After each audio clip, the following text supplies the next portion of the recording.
All right, everyone. Here we are. At long last, the moment has arrived. The episode that shall not be named about she who shall not be named is here. So I just want to quickly hop on here to frame today's monumental episode. Basically, this is an episode that is comprised of two parts. So I originally met with my first guest, Laura Marie Shanehalls of Sexy Unique Podcast, to do a deep dive into She Who Shall Not Be Named. We talk about it in the episode real time. I've talked about it on the podcast already. The episode was beset by challenges and difficulties from the very beginning. And then, as you will hear, because I've left it in the episode, we literally get overtaken by technical difficulties and we have to abort the process in the middle. My original intention was to get Laura back to complete the conversation. I know she really wanted to come back, but it just got a little bit too tricky with scheduling. She was on tour, this, that, and the other. So I brought in my second guest to complete the conversation, Molly Durand. And as a lot of you guys know already, we actually met to record the episode. And once again, it was totally defeated by technical difficulties. So then we set a second date to complete the episode. And we actually even got together the day prior to do a technical test run to make sure it was all going to work. It all went perfectly. And believe it or not, when we met the next day to do the proper recording, once again, 10 minutes in, there were technical difficulties that got in the way. Now, because of all our planning, we did manage to do a workaround. We did complete the episode, and actually my editor did a great job of putting it all seamlessly together. So you won't actually hear about those technical difficulties in the second half of the episode, but just know that they did in fact happen. And yeah, I hope you guys enjoy this. As you will hear me discuss in both parts of the episode, part of what was difficult about approaching this topic is just even internally, I just felt so much resistance in my body. You'll hear me talk about it. I literally had trouble completing my thoughts. It was like there was almost this energetic sluggishness or molasses in me. And especially in the first half, you'll hear Laura and I navigate different topics and issues that I think are interesting and that I think you'll find interesting, but also struggling to find our way with it. The best way I could describe it is I felt like I was walking around the perimeter of a large fence, trying to get into the fence, trying to find that right avenue into the territory, the deeper level of the territory I wanted to get into, but it's just like we couldn't find our way in. I do think in the second half, we very much do find our way in. I think we end up touching on a lot of topics and issues that hopefully are going to be really provocative for you in a good way. It really challenged me to start thinking on a deeper level about this notion of dark forces, this notion of evil, what that actually means for me, how I'm defining it, how it relates to all of humanity. So this is all just to say, I hope you enjoy this. I hope you find it interesting. I think you will. Know that we introduce a bunch of topics and themes in the first half, and then we really sort of develop it on a deeper level in the second half. And it's also just to ask for, your patience and your forgiveness if I seem a little out of sorts, because as you will hear, I was a bit out of sorts, and that was what was required in order for me to get through this. So having said all that, you guys enjoy the episode. As always, let me know what you think. I say this at the end of the episode. I'll say it again right now. I am never going back towards this topic again, but we did in fact do it. So with all of that said, no further ado, welcome to the world of She Who Shall Not Be Named.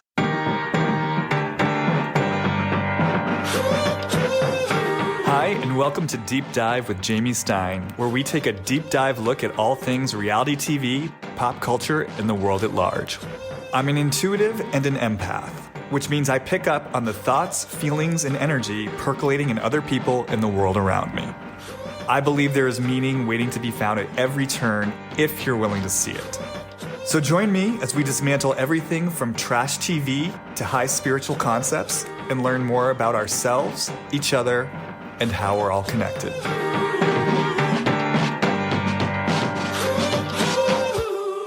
All right, you guys? Welcome back to another episode of Deep Dive with Jamie Stein, but maybe not just another episode, because this is an episode I've been planning on doing for a while.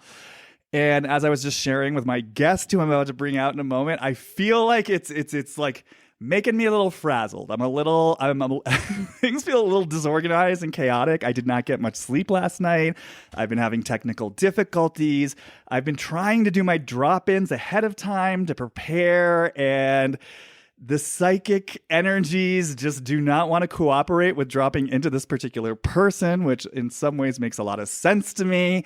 So I'm gonna go with being frazzled. You'll just have to go with me on this journey. We're gonna open a box up today. We're gonna see where it's gonna take us, and just give me some grace here today. So yes, I am talking about none other than Lisa Vanderpump. Just to give like a little bit of context for this particular episode before I bring out my guest, I have been so drawn to Lisa actually for the last 2 seasons of the show, which in some ways might seem counterintuitive since she's been receding more and more into the background. And that's actually part of my interest about her and for her. She started really pinging on my radar more soon after Scandival broke. And the reason being, as all of you who listen to this podcast know, I tend to look at everything that happens in all of our lives as reflections of us, of our internal landscapes. We're all living our own waking dreams of life. And my belief, sense of things is everything that's happening to us and around us is in some way a reflection of what's going on inside of us, or at least an invitation for us to go deeper into our own inner realms. So when Scandival broke, I was aware of many things, but one of the many things I was aware of was just how larger than life this controversy was, that it took over headlines, that people were so charged about it and so reactive about it. And it was called Scandival. And initially I was really looking at it through the lens of this is in some ways a reflection of Tom Sandoval's big creative energy, because I do experience him that way. Look at what this guy's unconsciously catalyzed. And, you know, by extension, Ariana's big energy, Rachel Raquel's big energy. But I was looking at it as a reflection of the main players of Scandival. Then as time went by, there was this little voice that started pinging in my head that kept asking, wait, we're talking about Tom Sandoval, we're talking about Raquel, we're talking about Ariana. Where the F is Lisa Vanderpump in all of this? This is the domain of her show. It's literally called Vanderpump Rules. Again, it's taken over the headlines. Why are we not talking about what this reflects in her? And then it just got me thinking about the whole show in general, which, by the way, not only does it bear her name, but she literally pitched it, produced it. Like, this is the show that she curated. This is the story that she wanted to tell. And from its very inception, it has been the story of adultery. It has been the story of the mistress. It's been the story of the other woman. It got started by Brandi Glanville sitting down with the other woman, Sheena Shea, and having a confrontation about that. Sheena Shea then walks into the back alley of Sir, and it's all about her role as the other woman. And as the series has unfolded, it's been a series of cheating scandals. We've had Lala as the other woman. Now we've had Raquel Rachel as the other woman. Lisa even says at the very beginning of the show, Villa Blanca is where you take your wife. Sir is where you take your mistress. So if this were like a movie, Sir is literally the home of adultery. It's literally the home of mistresses. Again, it's baked into the DNA of the show, and then it blew up. I mean, you couldn't have plotted it better if it were a movie, right? It blew up in such a high-stakes third act way last season with Scandival. And so again, it just has been leading me to wonder, where is Lisa Vanderpump in relationship to all this? What is her energetic relationship to adultery, to sex, to the other woman, to the mistress, especially when she is a woman who, by all appearances, has a really rock-solid long-term marriage, presumably monogamous. So, like I said, it's just brought up questions. And so I thought, okay, it's time to start peeling back the layers of Lisa Vanderpump, and let's start with this notion of the other woman, the mistress, dark, powerful feminine sexuality, dark, powerful feminine energy, and see where it wants to take us.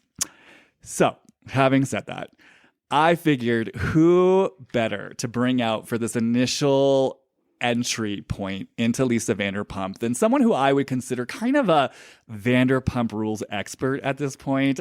She is the longtime host of the notorious, reputable, loved, celebrated Vanderpump Rules, definitive, let's call it the definitive Vanderpump Rules podcast, Sexy Unique podcast. She also is celebrating the launch of her latest podcast that she's producing. It's a murder podcast called Once Upon a Time in Nashville that is out now, and you can be checking it out now.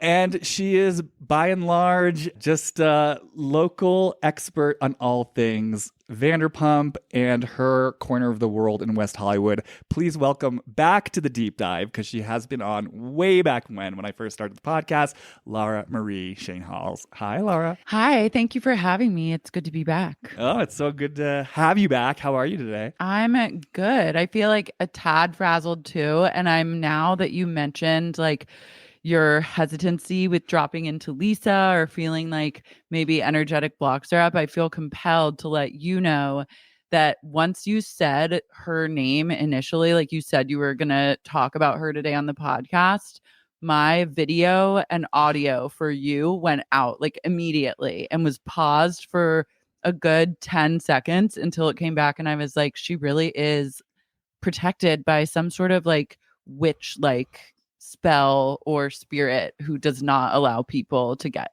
close or penetrate.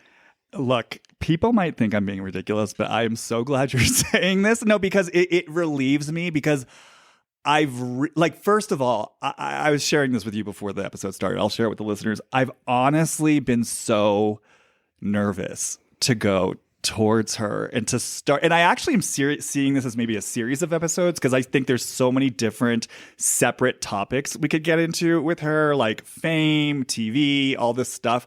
But to start this process of Lisa Vanderpump, like, I've been nervous. I actually, as you know, I tried to delay this by a few weeks, and I'm sitting here and it's like, I feel fear in my heart. And it reminds me too, there's a couple things I'm just going to say off top, and then I'll see where it takes you. But it reminds me of the servers, for example, you know, and the way that they fear her, the way that she's a force of intimidation in her domain. Like, I feel like a server who's approaching, you know, the altar of Lisa Vanderpump. And yes, I've been feeling like when I drop in, it's almost like, you know, because the way that I drop in, I guess just to give some insight into my process, is I like to picture very specific things. So like I might be visualize Sheena, for example, from Lisa Vanderpump's attitude point of view.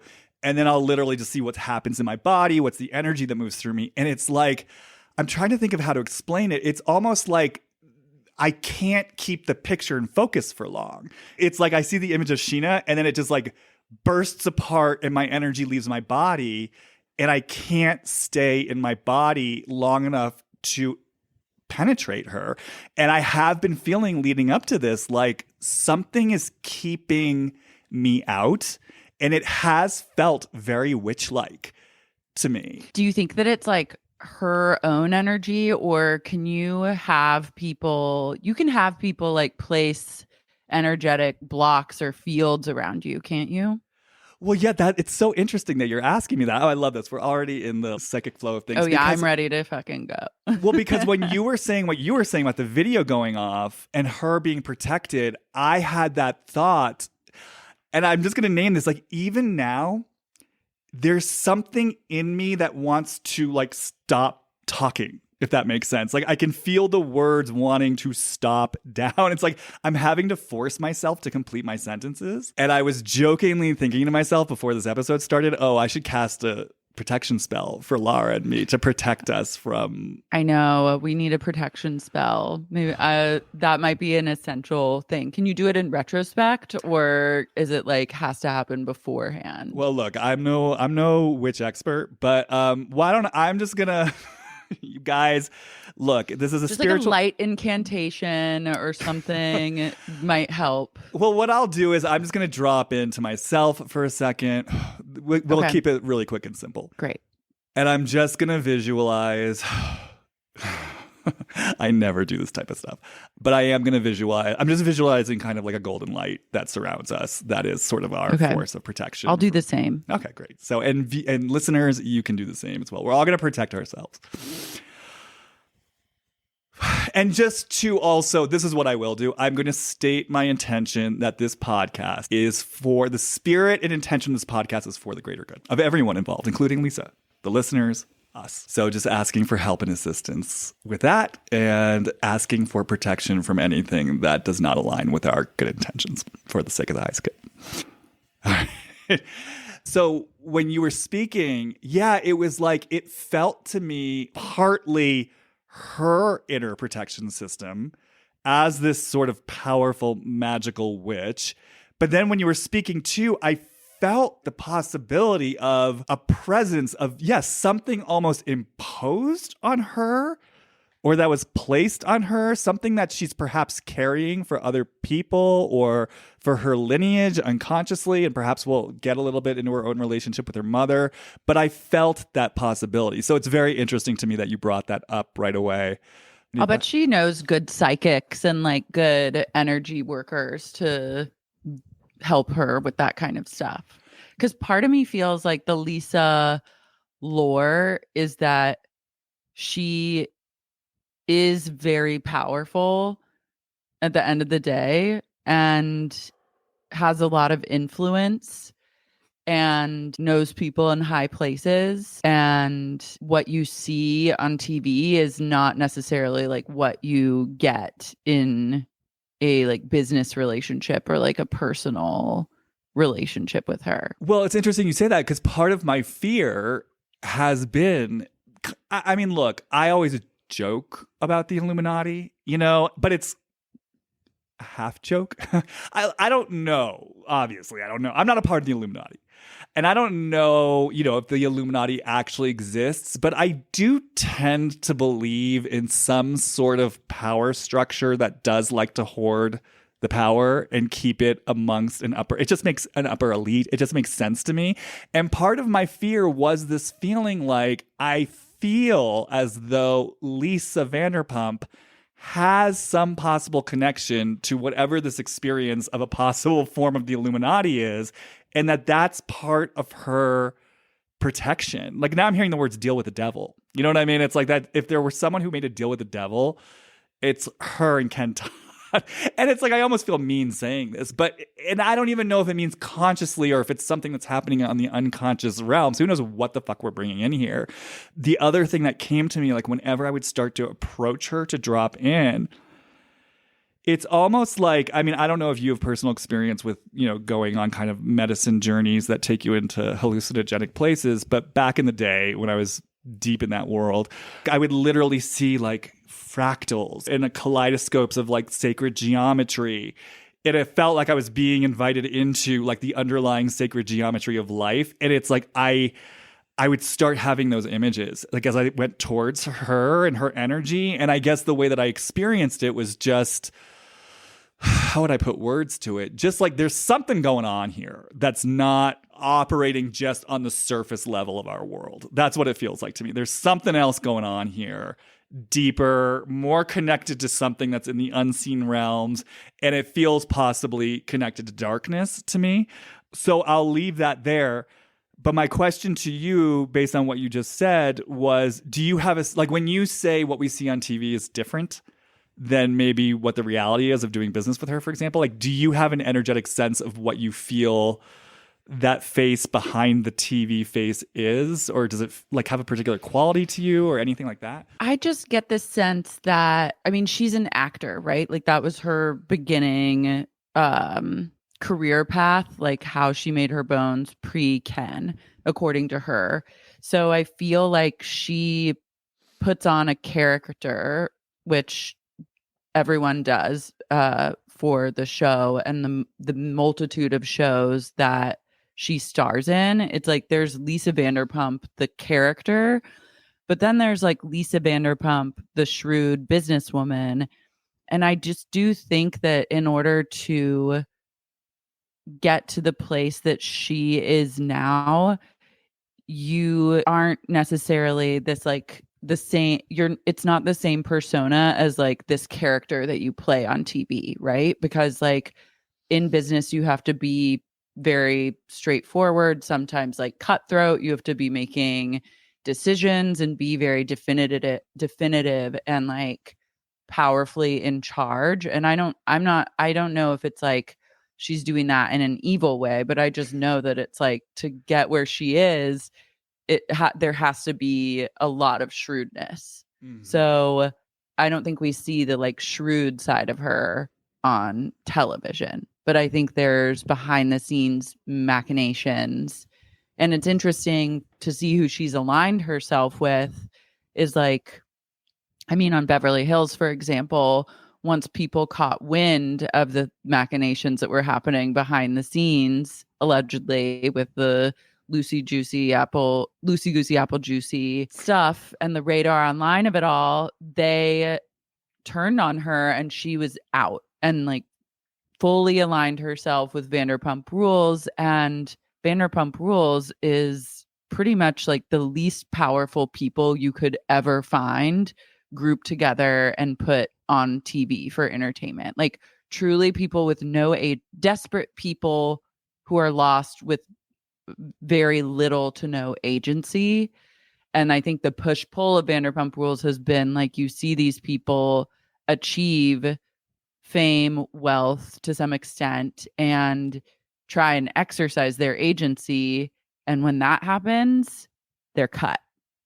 So I think that's an interesting in with her. And I have a feeling that that's like kind of how she does business or has learned to do business as well, in a way. Yeah, I mean, this leads to a whole other topic that I've been sitting with, and I don't even know if it's right to open this door, but I've really been sitting with this question of to what degree, if any, Lisa has any responsibility for where these, yeah, I mean, they're not kids anymore, right? Because they're 40-year-old adults, but, you know, for intents and purposes, energetically, or at least coming in from the time that we known them, if she has any responsibility to bear for where these kids have ended up, you know, that she really kind of stewarded them into this show, giving them a certain form of what we could call success. I mean, yeah, do I think they're earning a lot more money than they would have been otherwise? Sure. Are they famous? Sure.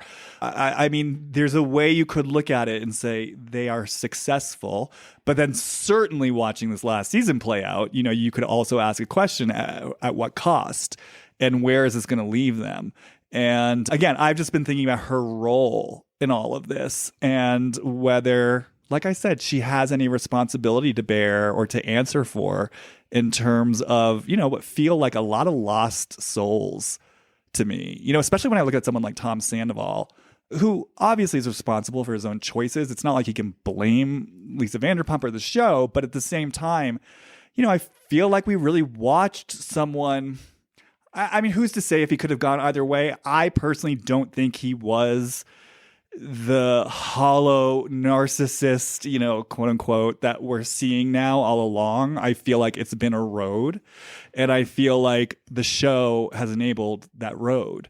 So anyways, like I said, I mean, this is almost a whole other pathway to go down, but it's interesting to me. Totally. And what came up for me while you were talking is wondering if anyone that has been associated with Lisa, like working underneath her, someone that she's like quote unquote mentored, has anyone truly risen to the amount of fame that she has, which would be difficult. But I'm talking about like, I think just like overall success. And I would argue we have not seen that. Mm-hmm. The only person that's gotten like their own notoriety and success on their own away from the show is Stassi. Right. Who left? Well, and she was fired. That had to be, yeah. I mean, she was fired. But yeah, I mean, I don't even know if she had stayed on the show, if there would be some sort of like headbutting or something. I've talked about this on the podcast before. I'm not, it's not like I'm some big diehard Stassi fan, far from it. But I will say one of the things I really respect about her is the fact that she's never gone back. And that at this point they have asked her back, that they did ask her back to the Valley. And she said no, And so I think to your point, I think there is something energetically connected there that she, even though, yes, she was fired, from the little that I've heard of her podcast, when I've been doing research for my podcast, I've really heard her say something, which is once I fully got out of the show, I realized it wasn't good for me. It's not good for my mental health to be in that world. And I'm making an active choice not to go back, which again, to me, I think that's really powerful. And I really respect that choice in her. And I don't think it's a coincidence that her life has bloomed, in certain ways, as one of the few who actually really escaped the show and has made a conscious choice to turn her back on the show. Yeah. And also, after you sent me a voice note yesterday, kind of with just like initial thoughts and like notes on what we were going to do today, the person that kept popping into my head was Cedric.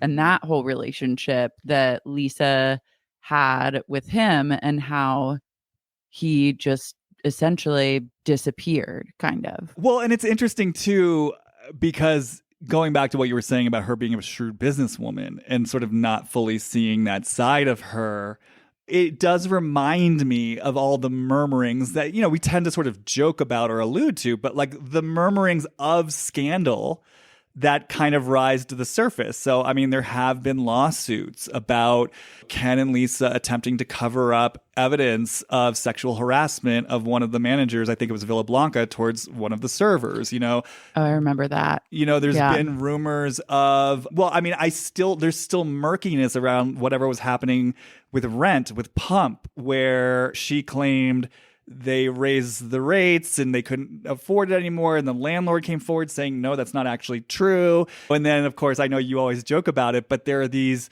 quote unquote accidents where people are driving their cars into Pump or SSSSHhhh is getting lit on fire. So, and look, I want to be clear. I'm not saying there is actually, devious machination behind those accidents. Maybe sometimes a cigar is just a cigar.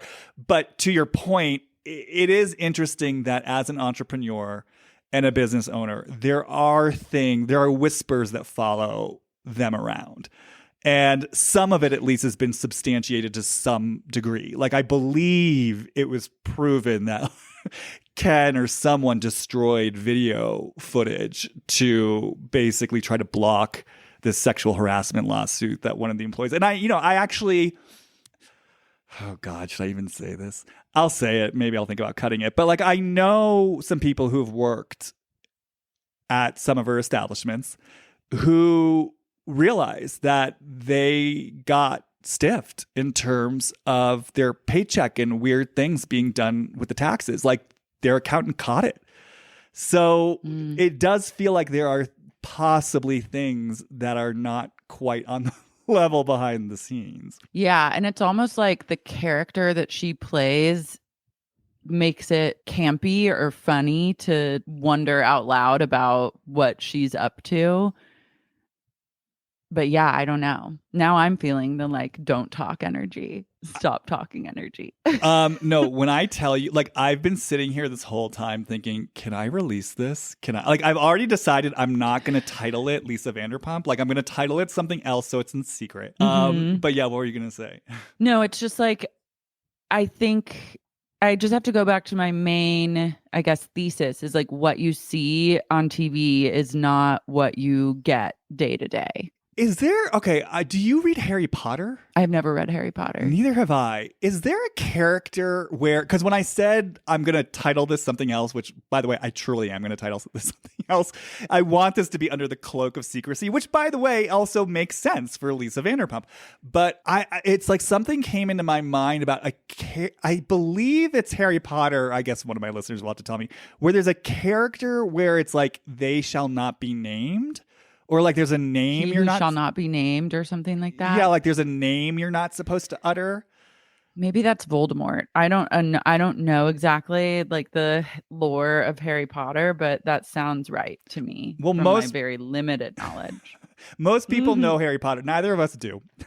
But, for those of you out there, hopefully this resonates because that's the vibe. It's sort of like something that shall not be named. Like you don't talk about this, you don't say this, you don't say Lisa Vanderpump's real name, whatever that I know, is. like, I don't want her to like blackball me. You know what I mean? Which I'm like, why would she even? Like, I'm truly like the smallest, I'm not like a zero threat to her existence. But then sometimes I'm just like, I don't think she would. But maybe that's also, maybe it's all a ruse and that's what she wants everyone to think. And then you think that, and then it creates like a aura of like respect and reverence around her. Maybe she's like the mastermind of this image, and that's like all part of her game. Well, and then there's just a question of like if we're on to something as far as the unseen realms, to what degree is any of this conscious and to what degree is all of this or any of this unconscious? I'm not necessarily saying she's disappearing into that basement, like lighting her candles for her dark rituals. There could be things that are playing out on energetic, unseen, unconscious realms that's not part of her conscious intention. Yeah. I just had a hit for something which I was like, oh, I'll just mention this. This is totally like unsubstantiated, but I was just thinking like it's really interesting to me how Lisa's brand is like over the top, like luxury and extravagance. And you see her house interior, like Villa Rosa or Villa Blanca, where it's like this kind of European marble, gorgeous fresh flowers, et cetera, et cetera. But then the reality of all these spaces is like you walk into a place like Sir and it's like made of plywood. Like it's not luxury. Nothing is luxury, actually. Nothing is that good. It's not like 5-star Hotel du Cap and Cannes, like luxury experience. It's like it's not even necessarily selling luxury, but it's the facade of luxury and wealth. Yeah. And then I was like, what if you like, could you make a restaurant and say that you're using all these different like building materials in a restaurant and then use like styrofoam as a way to like cook your books or like save money on taxes type of thing? Oh, I see I thought you Not were. that I think that's what's going on at all, but I just was curious, like who would, if you wanted to do that, like who could even, do people come and like knock on walls or check that you're not using like marble? I mean, I don't know. I mean, when you were describing that, I was sort of experiencing it as a metaphor for just that notion of, yeah, the facade of luxury, sophistication, the way something looks versus, we could call it sort of darker reality of the interior. It looks one way from the outside, but you kind of like, as you're saying, knock on the wall and it's sort of a different story on the inside. Like I'm just hearing like, It's that too. yeah, casting a spell, smoke and mirrors. The other thing I wanted to say about this too, when you brought up her establishments, what sprang to mind for me was just kind of the Nick Lane of it all and just her emerging aesthetic, especially with like Tom Tom and Vanderpump Garden, which it has always struck me as so strange that she gravitates towards this kind of gothic. It's very, I mean, it is very sort of dark gothic, kind of like Queen of the Night vibe, which really doesn't match her Villa Rosa aesthetic very much. So again, I was just aware of that. I mean, I feel like it embodies. It's an aesthetic that feels like it goes in line with this notion of like sort of dark, powerful, witchy energy, And even when I was kind of preparing for this, I was just thinking about there being certainly restaurateurs, but nightclub owners, like establishments that stay up late. It just feels like there's this theme of like what happens under the cover of night, what happens in the shadows, what's happening in the darkness. She talked about that in Stassi's podcast. We're up till 2 a.m. because like, we got to stay out late, with our late night businesses. But there's just, I don't know, it feels like there's something a little bit here about their wealth and their success being founded on these venues that are very much about what happens in the cover of Night and Darkness. And also just like the kind of business deals that one would do when you're meeting up at like 10:30 p.m. or 11 p.m. are much different than the kind of business deals you do when you have like a 9 a.m. office meeting or like a power lunch. I would just love to see the way that her business and like past businesses are structured. Like get all the tea on how everything is laid out and like, oh sorry, it like cut out a little bit. Yeah, you're back now. Oh, okay. Well, do you remember, again, just noticing weird little hits?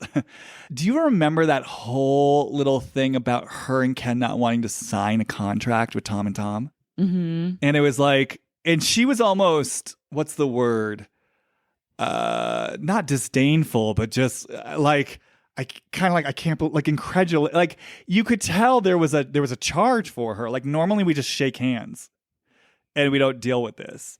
And I remember just being but she played it off like, well, in the big leagues of like real world entrepreneurs, like we don't deal with pesky contracts. We just sort of shake hands. But if you amateurs want a contract, well, okay. And I remember just being so struck by that. I mean, look, I'm not a successful restaurateur, so maybe I'm just like a yokel like Tom and Tom, but it struck me as very bizarre that would be her as a serious businesswoman and entrepreneur. Yeah. I mean, I agree. I noticed that too and was like, my red flags went up at that kind of thing. And then it kind of makes you wonder about like Guillermo and Natalie and whatever, deal has been brokered there. I mean, it seems to have worked out for them long term. I mean, they seem to get along well, but there's just, again, there's something about, I just noticed there's questions floating through my mind about like, what's the deal with that? Like what's the arrangement there? Again, I can only go by intuition, obviously, but I just suddenly, and I mean, you're in LA, I was in LA, we've both been to Sir. I think you'd agree with me. I mean, even just walking past Sir, there is a darkness to it. I mean, you really like the way that it's set up. It's sort of like you can't quite see into it from the outside. And there's kind of like, well, there's definitely like an outdoor area you have to move through. And it does always sort of feel to me like you're getting sort of sucked into like a vortex of darkness. I always kind of want to walk on the other side of the street from it whenever I was walking down Robertson. Totally. And just sort of intuitively now, and I'll never, I mean, I'm aware, I feel like I'm kind of going all over the place and we'll kind of start to refine this in a bit, but I'll never forget. I will never forget. I forget what season it was, but do you remember when she quote unquote fired Tom Sandoval from bartending? It was basically like, you have to come, you're an owner of Tom Tom now. You're not going to bartend at Sir anymore. Come walk with me to Tom Tom and like claim your rightful place as a bar owner at that. Mm-hmm. Yeah, I'm like recalling that. I think the episode ended. It's like a shot of them walking up Robertson, towards oh my God, I've been in LA out of LA so long I don't even remember the street, towards Melrose. Santa Monica. Santa Monica Boulevard, yeah. So they're walking up Robertson towards Santa Monica Boulevard, and the shot sort of lingers as they sort of recede into the distance towards Tom Tom.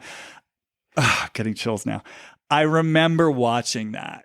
I think that must have been end of season 6 or something, because Tom Tom was open, and just feeling like she's luring this impressionable young man into her web and vortex of darkness. Like I remember because at that time, I still was invested in Tom and was rooting for him in a certain way. And I remember watching that just being like, oh God, she's taking him down the path of darkness. And, why am I bringing that up? I think just because I was sort of thinking about Sir as this vortex of darkness, and this all came from suddenly I was just holding Guillermo and Natalie, and I just noticed there's just something intuitively in me that's asking like, what the F is up there? Like it feels, again, I don't know if this is conscious or unconscious, but it almost feels like there was some deal with the devil that was made between all of them. That Guillermo and Natalie sold their soul to Ken and Lisa, who's selling their souls to the devil. And it's like, they're all kind of in this together in some unspoken, unseen way that we don't know about. Or maybe even that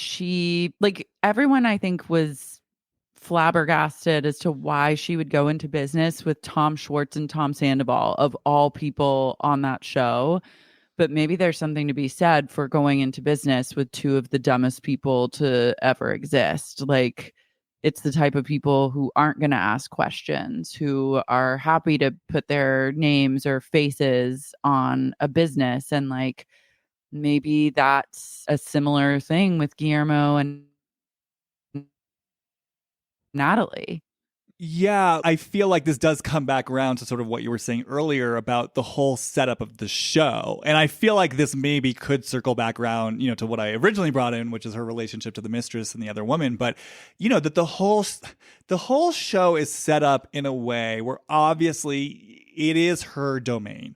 It is Vanderpump Rules, and it's set up in this way where the people working for her have to stay small in order to reap the benefits of the continued success. They have to continue to play ball with Lisa Vanderpump. They have to stay in her little, insular world. And, and I feel like that's what we've been watching this season. Is it kind of the show finally cannibalized itself, right? It's like, I always keep saying the animals are outgrowing their cages. It's sort of not going to work anymore. And there's something about that. It's like she creates the opportunity for others, but it's done in this way where, yes, they always have to be deferring to her. They can never eclipse her. And there's something, I'm just getting this image of her literally as like a circus master, and there's like a circus and there's the animals in their cages. And it's almost like the image I get of her is that she loves taking her ringmaster's baton or like the blunt end of her lion's whip and rattling the cages and then seeing the animals freak out inside their cages. And like, that's the show. And she gets so much delight out of it. It's almost like certainly there's kind of like an underground cruelty there, but again, in Lisa's style, I experienced it. Oh, I'm just joking. It's just a joke. It's just a little bit of fun. I'm just giving the animals a little rise. But there's like a cruel charge to it of sort of seeing what I can do, experiencing my own power, and having sort of control over my world. So there's more I want to say about that, but I want to check back in with you. Mm-hmm. How are you? Oh, are you there? Oh, did you lose me? Did I lose you? I lost you a little bit, but I think you're back now. Do you hear me right now? Yeah, I can hear you. Okay. Well, we seem to be back now. I think where you left off was like she rattles the animals' cages, but then like kind of laughs it off as like a joke or something silly. Yeah, and it's like she's always in complete control of the world where she does set the rules. And the world is conditional on, again, like the animals being in their cages. They have to stay in the small world of Sir and Vanderpump Land in order to continue reaping the benefits. And so it's like the bigger they get, the deeper that agitation is going to be inside them. Mm-hmm.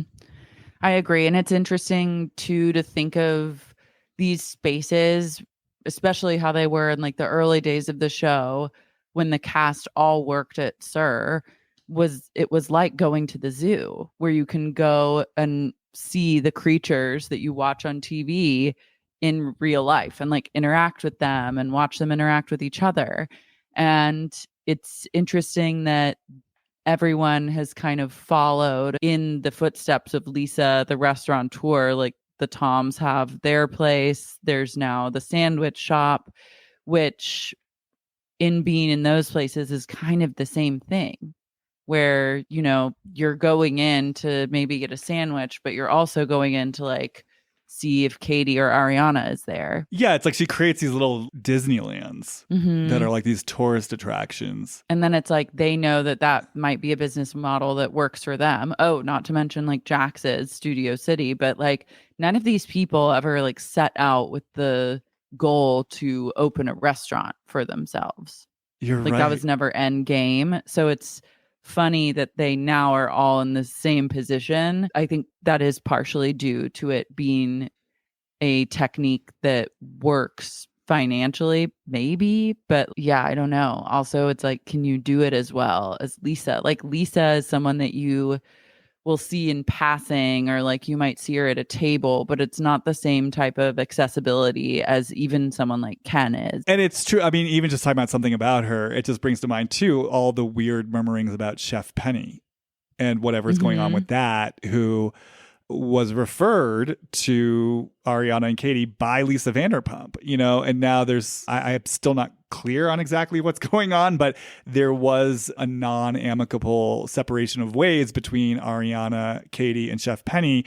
And then apparently Chef Penny like went and trademarked something about her and owns that trademark or something to that effect. So it's just, again, interesting how it's like that similar pattern of this undercurrent of something that's not getting fully named, that I don't think any of us really know what's going on, but there's some sort of dark rumbling beneath the surface that can't quite be pinpointed. It just also, I keep coming back to the fact that it's so bizarre to me that like she's built a brand on restaurants that are bad. Like the food is like, it's like no matter how you look at it, I know Tom Tom is a little bit different, but it's like Sir and Villa Blanca were some of the worst food in all of Los Angeles. And it's like, I just don't trust that. I mean, I agree with you as someone who is passionate about food. It never ceased to shock me how truly bad the food at Sir and Pump was. Like truly bad. Mm-hmm. Okay, so having sort of laid some of this groundwork, I'd love to kind of return to the original topic, which is this notion of the other woman, the mistress, men, women, feminine wiles. We both listened. And this is another thing. It is so fucking hard to find out information about Lisa Vanderpump. Like her personal private life, there is not a lot of information out there. I looked.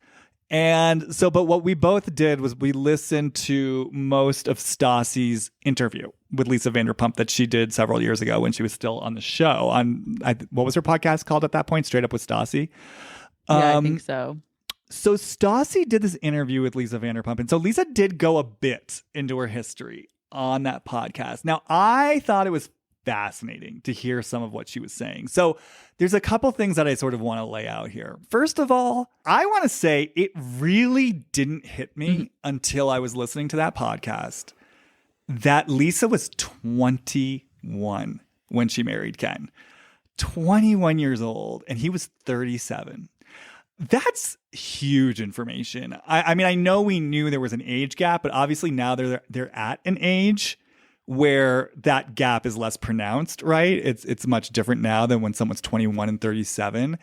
And so I was just taking that in, first of all. And I was just taking in, you know, especially with, you know, the conversations we're seeing online. I'm sorry, not online, but in the collective now that are so, you know, we're becoming so much more aware of things like power imbalance and things of that nature. I just really want to name Lisa Vanderpump was 21 when she met Ken. 21 when she married Ken, and that was interesting to me. Now, I'm not saying, by the way, I mean, the way that she talks about it, it sounds like she was a very self-assured, independent, precocious 21-year-old. So obviously, it doesn't sound like she experienced it in any type of, you know, grooming way. But I also want to say, I mean, if there were a couple today where it was a 37-year-old Playboy restaurateur with his 21-year-old girlfriend, I think a lot of people would be cocking an eyebrow at that. So that really stood out to me. But then what also stood out to me as she talked about it was she explained how she left her house at 18. Per her description, she was like, no one helped me out. My parents didn't help me out. Basically made it sound like she started her life with nothing. She claims on the podcast by 21 years old, which is when she met and then married Ken, she already owned her own apartment in London. I think London, England, certainly. Or outside of London. And that just suddenly stood out to me. I was like, what? What? You were 21 years old? You were 3 years out of your house when you started with nothing?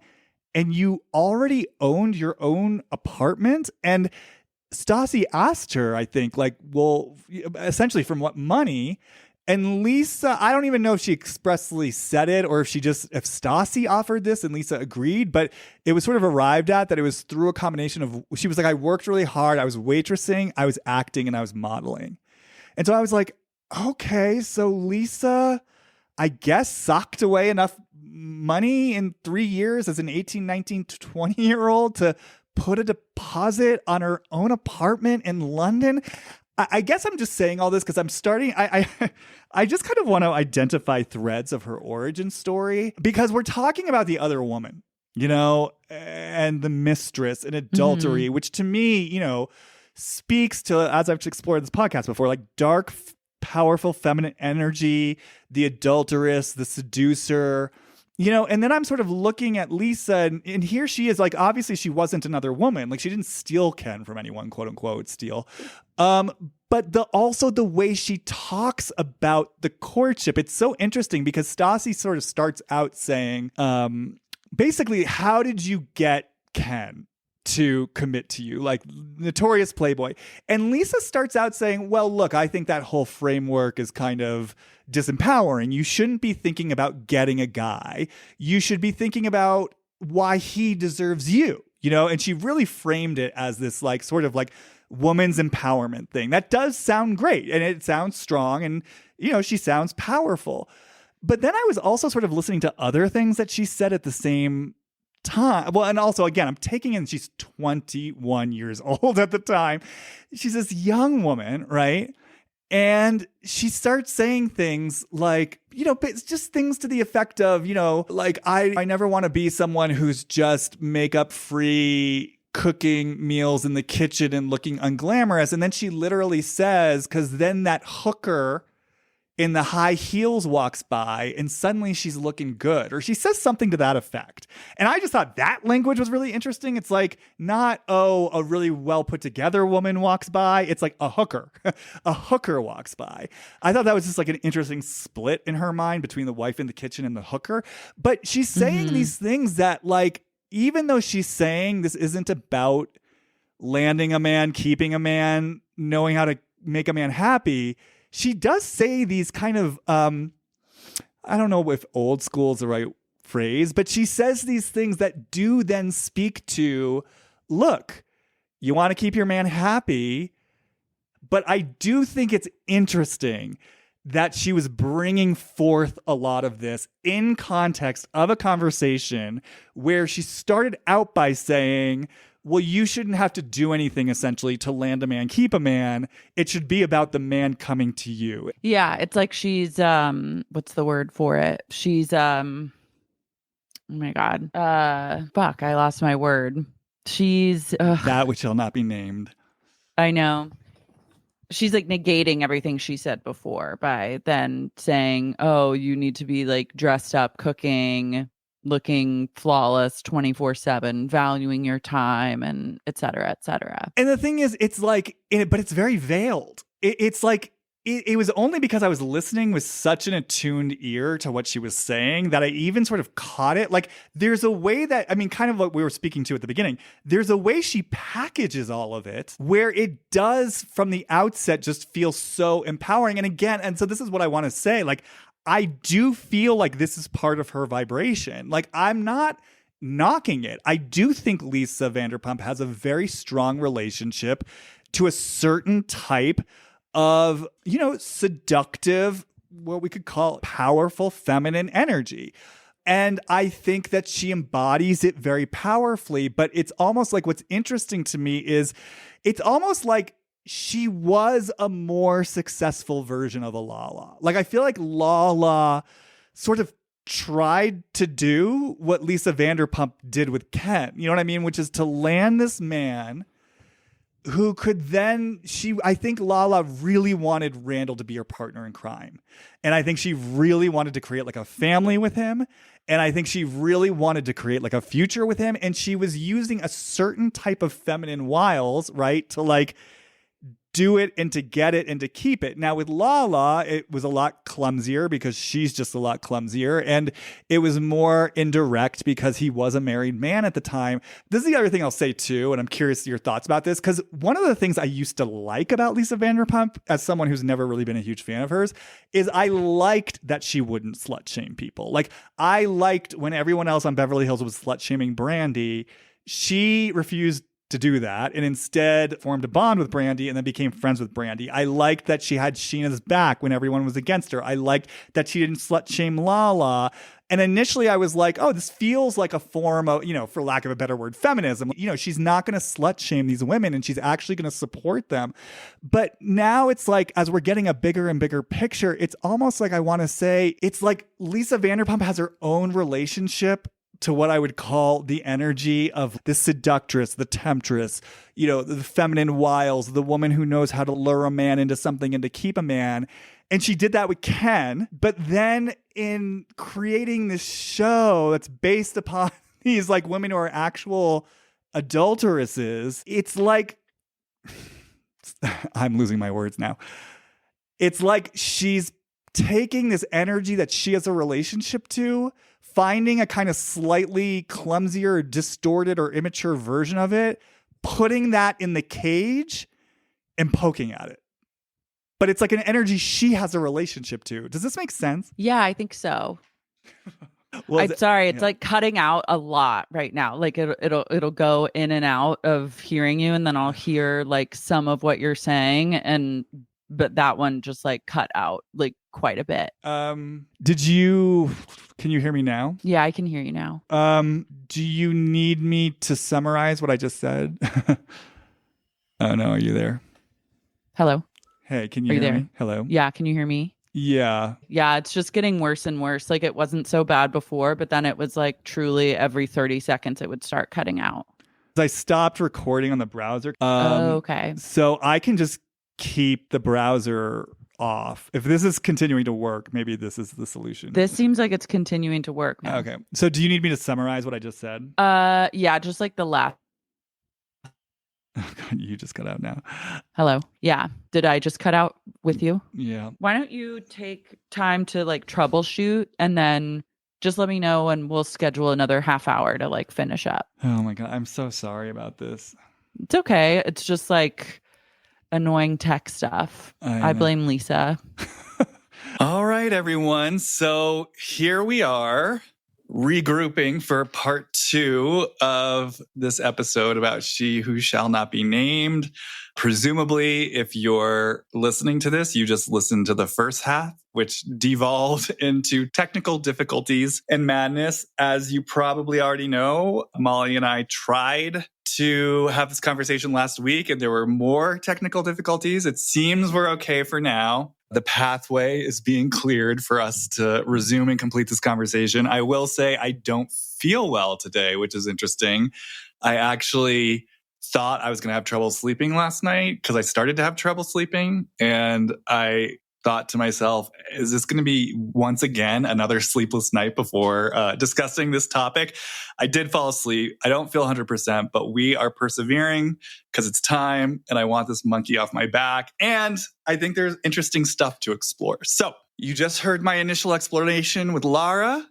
Please welcome back to the podcast, vocalist, singer-songwriter, tarot enthusiast, astrologer enthusiast, Bravo enthusiast, VPR enthusiast, Molly Durand. And by the way, you guys, before I officially welcome her in, I just want you to know, I mean, this whole journey has been beset by challenges, and there were other people who were really interested in coming on and talking about this. I'm actually going to bring in a personal story of someone who wanted to be here today but couldn't. So, I mean, there's just been so much behind the scenes tomfuckery with this, but we are here now. I'm so grateful that Molly is here. I'm grateful it's happening. Welcome back, Molly. Hi, how are you? Hi.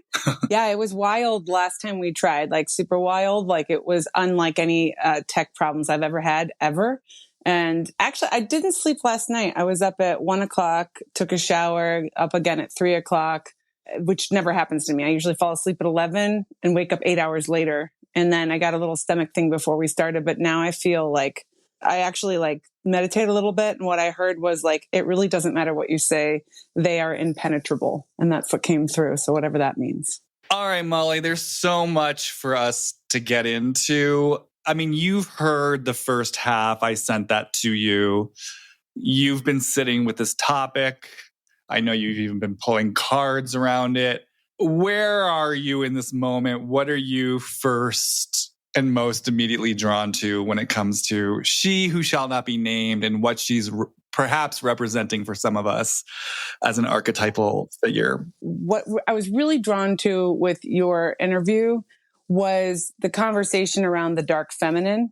And what I'm always pulled to, I just wrote a song about it called Fallen Apple. And it's literally about the story of Adam and Eve, is that when evil or when seduction or when temptation comes in, it's the feminine who's offering it, and therefore the feminine that should be feared, and therefore the feminine that is ultimately the root of why men do horrible things, is because we're we're seducing them with the apple, which is, I think, very specifically written, I think, back in the day by a man who maybe struggled with his own issues with women and sexuality. I think you guys were getting into it towards the end, but I think you were tapping into something very potent right before the interview went out, when you were talking about her role as a woman. And what really struck me is how she opens like season 1, episode 1, that you guys talk so beautifully about, in regards to Sir is where you take the mistress and her relationship with the mistress, Brandy, Sheena, all of these reoccurring issues with the mistress being a running theme in the entire every single season. And then how she is in this seemingly monogamous relationship. So I thought it was very interesting when you were going back to her story at the beginning of however she got in her partnership with Ken, and just the feminine power structure in regards to sexuality, I found very stimulating and interesting to talk about. And then obviously I would love to at some point discuss evil in general later on. Oh God, I love everything you're saying. This is everything that was coming up for me, everything I wanted to get into, everything that started to settle in the aftermath of that first part. Yes, I mean, right down to the Eve archetype, the forbidden fruit, she who holds the apple, the temptation, forbidden fruit. It's Oh, yeah, I'm like almost overwhelmed right now because there's so much that I feel like that wants to come through. But if I just slow this down, because you hit so many different threads that I think are intertwined in all of this, and it's all starting to just make so much more sense to me as a cohesive, complete picture. One thing that I just want to touch on right off the bat, there's something for me here about this notion of the dark feminine and the way in which that can be such a powerful force, that could be wielded and used for the highest good. And then the way that it has gotten twisted, right? It got, like, to your point, the story of Adam and Eve was created by presumably a man, and it positions dark feminine power and wisdom and temptation in a decidedly moralistic, negative way that essentially shames her. It vilifies her. And yet there's something so potent and alive and, like I said, possibly constructive about that energy. I'm just saying this up top because I'm looking at all the different dimensions of Scandival and Vanderpump Rules and asking myself, what does this reflect in Lisa? What is and she who shall not be named? And so it's just interesting because what I'm already feeling here, we know that Scandival ultimately became this vehicle and this vessel for looking at the show's relationship to what we could call the patriarchy, the show's relationship to how men are treated versus how women are treated, and even she who shall not be named, her particular relationship to unconsciously or consciously supporting, the patriarchal version of things that supports the wrongdoing men, but then punishes the women. So it's just interesting because the Adam and Eve story, and I have so much to say about she who shall not be named, her relationship to that energy of the temptress. Mm-hmm. I have a lot to say about that. But it starts to make sense. Like if there is some sort of energetic relationship to the Eve energy, to the Eve archetype as it exists in our world, it would make sense then why we're watching something play out on this show that is specifically about dark feminine energy, and then the way it is held or perhaps vilified by the patriarchy, and the way that we all sort of play a part in that, either intentionally or unintentionally. So I just want to say that up top. I know I'm keeping it very general for now. Like I do want to get into more specifics about she who shall not be named, like her specific energy in relationship to all this. But is there anything you need to say in response to what I just said? Yeah. So when you're bringing in the patriarch in regards to Lisa and Eve, it's like the system was built around this idea that women are the seductress. And so therefore, if people want to work within society rather than work within their own soul and finding their own connection to what's true for them, if they want to get ahead in life in the way that society is built in this patriarchal structure, then they're going to facilitate it the way that works for the patriarch. And like we're all indoctrinated in the patriarch, men and women, right? So if we are told that this is how you get power and property and prestige, is utilizing your sexual energy in order, then you're going to do that. And there's nothing wrong with that. And like you even said in your previous recording, was that like she's very open about not slut shaming other people, which I think is great, which brings me really to, I just want to say quickly about the archetype of the Virgo too, which is also, we're talking about like Virgos is a hermit card in the tarot, and they're going within to find the North Star, and they're the healers. They're the healers, the digestive system they rule, and really also for women, which I'm very familiar with, like in my lineage of all of the women in my family, Virgos are like extraordinarily healing, but they have the critical mind and they live on the basis of good and bad. And they also are like, they understand the importance of success is dominant as well sometimes, and being purified and cleansed, but they also are like the freakiest when it comes like sexually. They are definitely like explorative and freaky and fun, like Beyonce, right? And so there is this duality with Virgos, and I work with some younger Virgo women right now in a different capacity that I do, where they deal with this like desire to do the right thing, and they very much believe in like right and wrong and purification, and then they also act out in these interesting little ways, and then they say that's bad. And I'm almost like, well, if you could eradicate the idea that it's bad, then if it just is, then it wouldn't be this like dirty little secret. But when it comes to she who shall not be named, I just feel like she at a young age sort of figured out how the system works within as the patriarchy, and decided to join the patriarchy and let it work for her so long as she was in power and control. And I think she's extraordinarily strategic as well. Mm-hmm. Oh, I'm just taking all this in. It just all feels so deep. And one of the things that I am also aware of, again, just from this place of pattern and symbolism, one of the things I've just been sitting with since Scandival erupted is how big it got, and the fact that it was making headline news and it took over certainly the pop culture zeitgeist, and it did feel so archetypal. And I remember, again, just this question in my mind of how is this in some way reflecting she who shall not be named? What is her energetic relationship to the way this has struck such an archetypal chord in both the participants and in the audience? And I'm just bringing that in right now because as we're even just starting to talk about this, I'm really feeling the presence of that original biblical tale, that original like origin story of Adam and Eve. And again, really, it feels so present right now. And it does feel so basal in so many ways, just in terms of what is even going on in the world right now. Like I really feel it as this Genesis seed of so much that has been unfolding over time.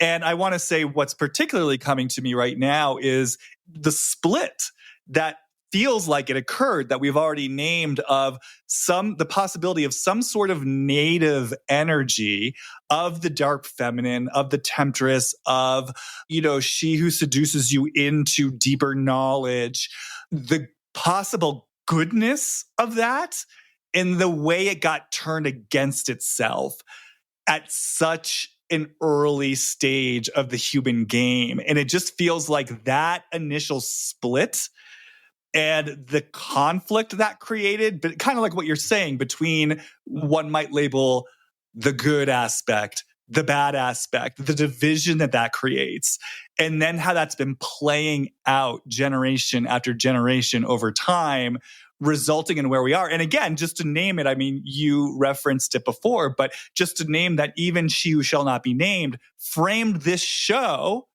in terms of that division. Villa Blanca is where you take your wife. Sir is where you take your mistress. Even the on-ramp onto the show was, I'm going to bring Brandi Glanville and Sheena into the same room together, which, by the way, at this point in time, there is no way I don't believe she did not know that Sheena had the affair with Eddie Stiff. There is no way she did not know that. I 100% believe she purposely got those two in the room together, but it's the conflict of opposites, right? It is the wife versus the other woman. It is it's interesting to call Brandi a traditional stay-at-home wife and mom, but in terms of this particular dyad, that's what she represented, right? And Sheena was representing the other woman. So I just, again, want to name, I feel that division here. It's almost like I'm just sort of seeing a single cell that gets split, and it's energy turned against itself. And in this case, it feels like the energy we're talking about is this dark feminine power, temptress, seductress, she who holds the key to deeper knowledge, to forbidden knowledge. That energy getting turned against itself, and then turning others against each other in that quest for a false sense of power in the place where she's turned against herself, if that makes sense. I get turned against myself in some way. I am at odds with my own dark feminine power. So let me make a bid, kind of like what you're saying, for a different type of power within the system, where I'm going to play a game. Mm-hmm. It's a game. Where I'm going to position really all these different aspects of myself against one another. But then I'm the one calling the shots, because I'm moving the chess pieces on the chessboard. Sorcerer, to me, it's like a Cheshire cat and a sorcerer love child, is how I see. When I go in and I close my eyes and envision Lisa, there's a smile. There's a side smile that's occurring, because really, what is the dark feminine anyway? Is there, to me, you can't say dark feminine without talking about survival. The dark feminine is created by the male's fear of their own desire that they feel they can't control. Therefore, raping and pillaging was a thing until not that long ago. They don't have any control over their own desires. So therefore, let's demonize and villainize women who possess this thing that is so powerful. They also can give life, and I can't. So that inadequacy and my uncontrollable desire for it creates a resentment. And when a woman's put in that position where her value system is based upon the patriarch, and the value system that's given to us by the patriarch says that our value is in having babies and, making love to our husbands, then therefore, we're in a powerless state. And what do people do when they're in a powerless state? They seek power any way that they can. So it's our survival techniques in order to survive were turned into what's called the dark feminine. Now in modern day society, this sort of unspoken resentment that people adhere to, or in order to live in society, we say, okay, I guess I'll do this for this. Okay, I'll trade you that for this. With She Who Shall Not Be Named, she learned the game early, and I think she kind of looks down on a woman who doesn't learn the game and play it correctly. I feel like she's I figured out the game. I gained power. Now I have power over the man. I have power over other people. And if you're not doing it right, that's on you. And I will exploit you for doing it wrong, because I know that history has proven that people love a good story, and the story of the mistress or cheating, which she finds humorous. She has zero opinion on it. She has zero judgment on cheating. It doesn't even affect her, but she knows that it's a good story, right? And she knows that she can grab something from it, exploit it, utilize it, but then also be the matriarch who say, how could you? How dare you? Can't you believe it? It's a strategic sort of puppet show where it's like, it's obviously going to happen. And then there obviously has to be the matriarch voice of reason who says you should have known better, right? But really, I think deep down, she's like, learn the game, you idiots. You know what I mean? And when you brought up her and Lala, I think Lala is like a she who shall not be named in training. And they're both Virgos. Yeah, and not only learn the game, you idiots, but how do I say this? This is a main idea I've wanted to come through. I spoke to it a little bit in the first half, and I do want to name, I am experiencing what I experienced in the first half, where I'm aware it's so hard for me to find my words and my thoughts, but I'm just forcing myself to stick with this. It's not just learn the game, you idiots, but I just keep experiencing it as you all out there, you know, the Lalas, the Sheenas, the Rachels, and even the Toms and the Toms, you represent aspects of me. And by putting you guys in cages and pitting you guys against each other and making you the stars of my 3-ring circus, it's somehow I get to wield power and control over parts of myself that at some point in my past made me feel powerless.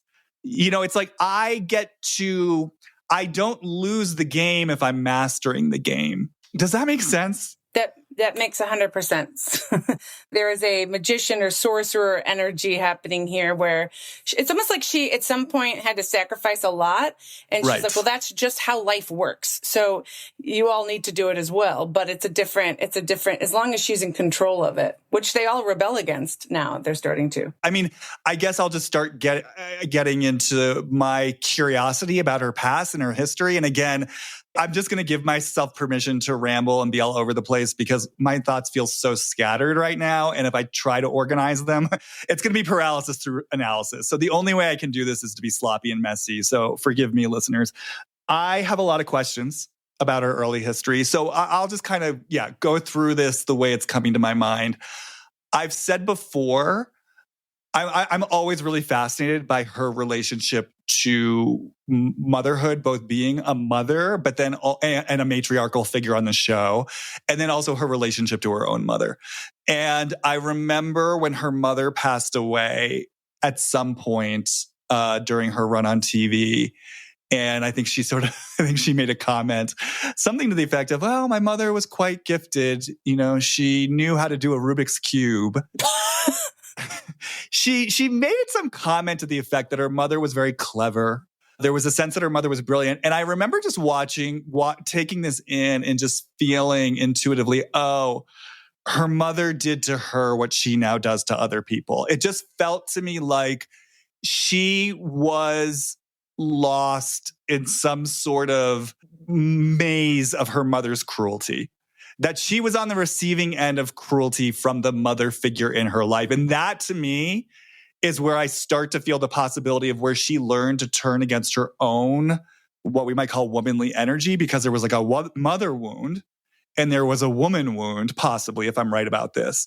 And if we're onto something, that Lisa Vanderpump in her native essence is someone who has a certain type of relationship to what we might call, however we're defining this, strong feminine energy. If there's something in her that's really about her identity as a woman and the energy that wants to come through her as a woman, perhaps like a version of that integrated Eve energy that's not shamed or vilified, but is instead allowed to express herself in an integrated whole way that's valued.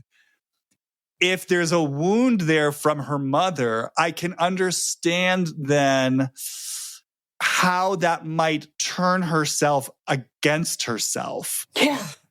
Right? Okay, I have so much more to say, but it sounds like you just got something. And in the place where I'm having trouble articulating my words, can you tell me what you just heard? I think that'll help me. Yes. Okay. So I was drawn, what I just heard you talk about was the mother wound, but all of a sudden, as you were speaking, I heard intellect only. So intellect only, meaning disconnection from heart and soul, meaning that in order to survive, her mother learned how to outsmart the game. And therefore, if you are disconnected, and I hate to go here too soon, but so stop me if it's too soon. There is a theory that I love that says that the animals that were around before the soul entered, and some people say the soul comes from Venus, take it or leave it, but before the soul entered, there was the animal nature, and the animal nature was to eat, kill, fuck, survive. And that was prior to the soul. And that memory DNA within that animal is still within all of us. And that's what could be referred to as evil, which now lives on the mental plane.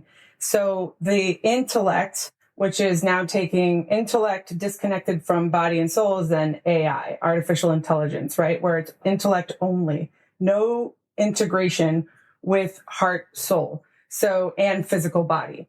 So if a mother is living only in the intellect and there's no physical affection or there's no heart space and there's no emotional nurturing, that can make somebody feel like they have to survive through intellect only. And when you're only connected to intellect, that is kind of how evil sort of works as far as being disconnected. And then it also brings me to the two cards that I pulled prior as you were speaking. I was drawn to the Queen of Swords and the Hangman. When you said specifically at the very end, you said stuck in this role.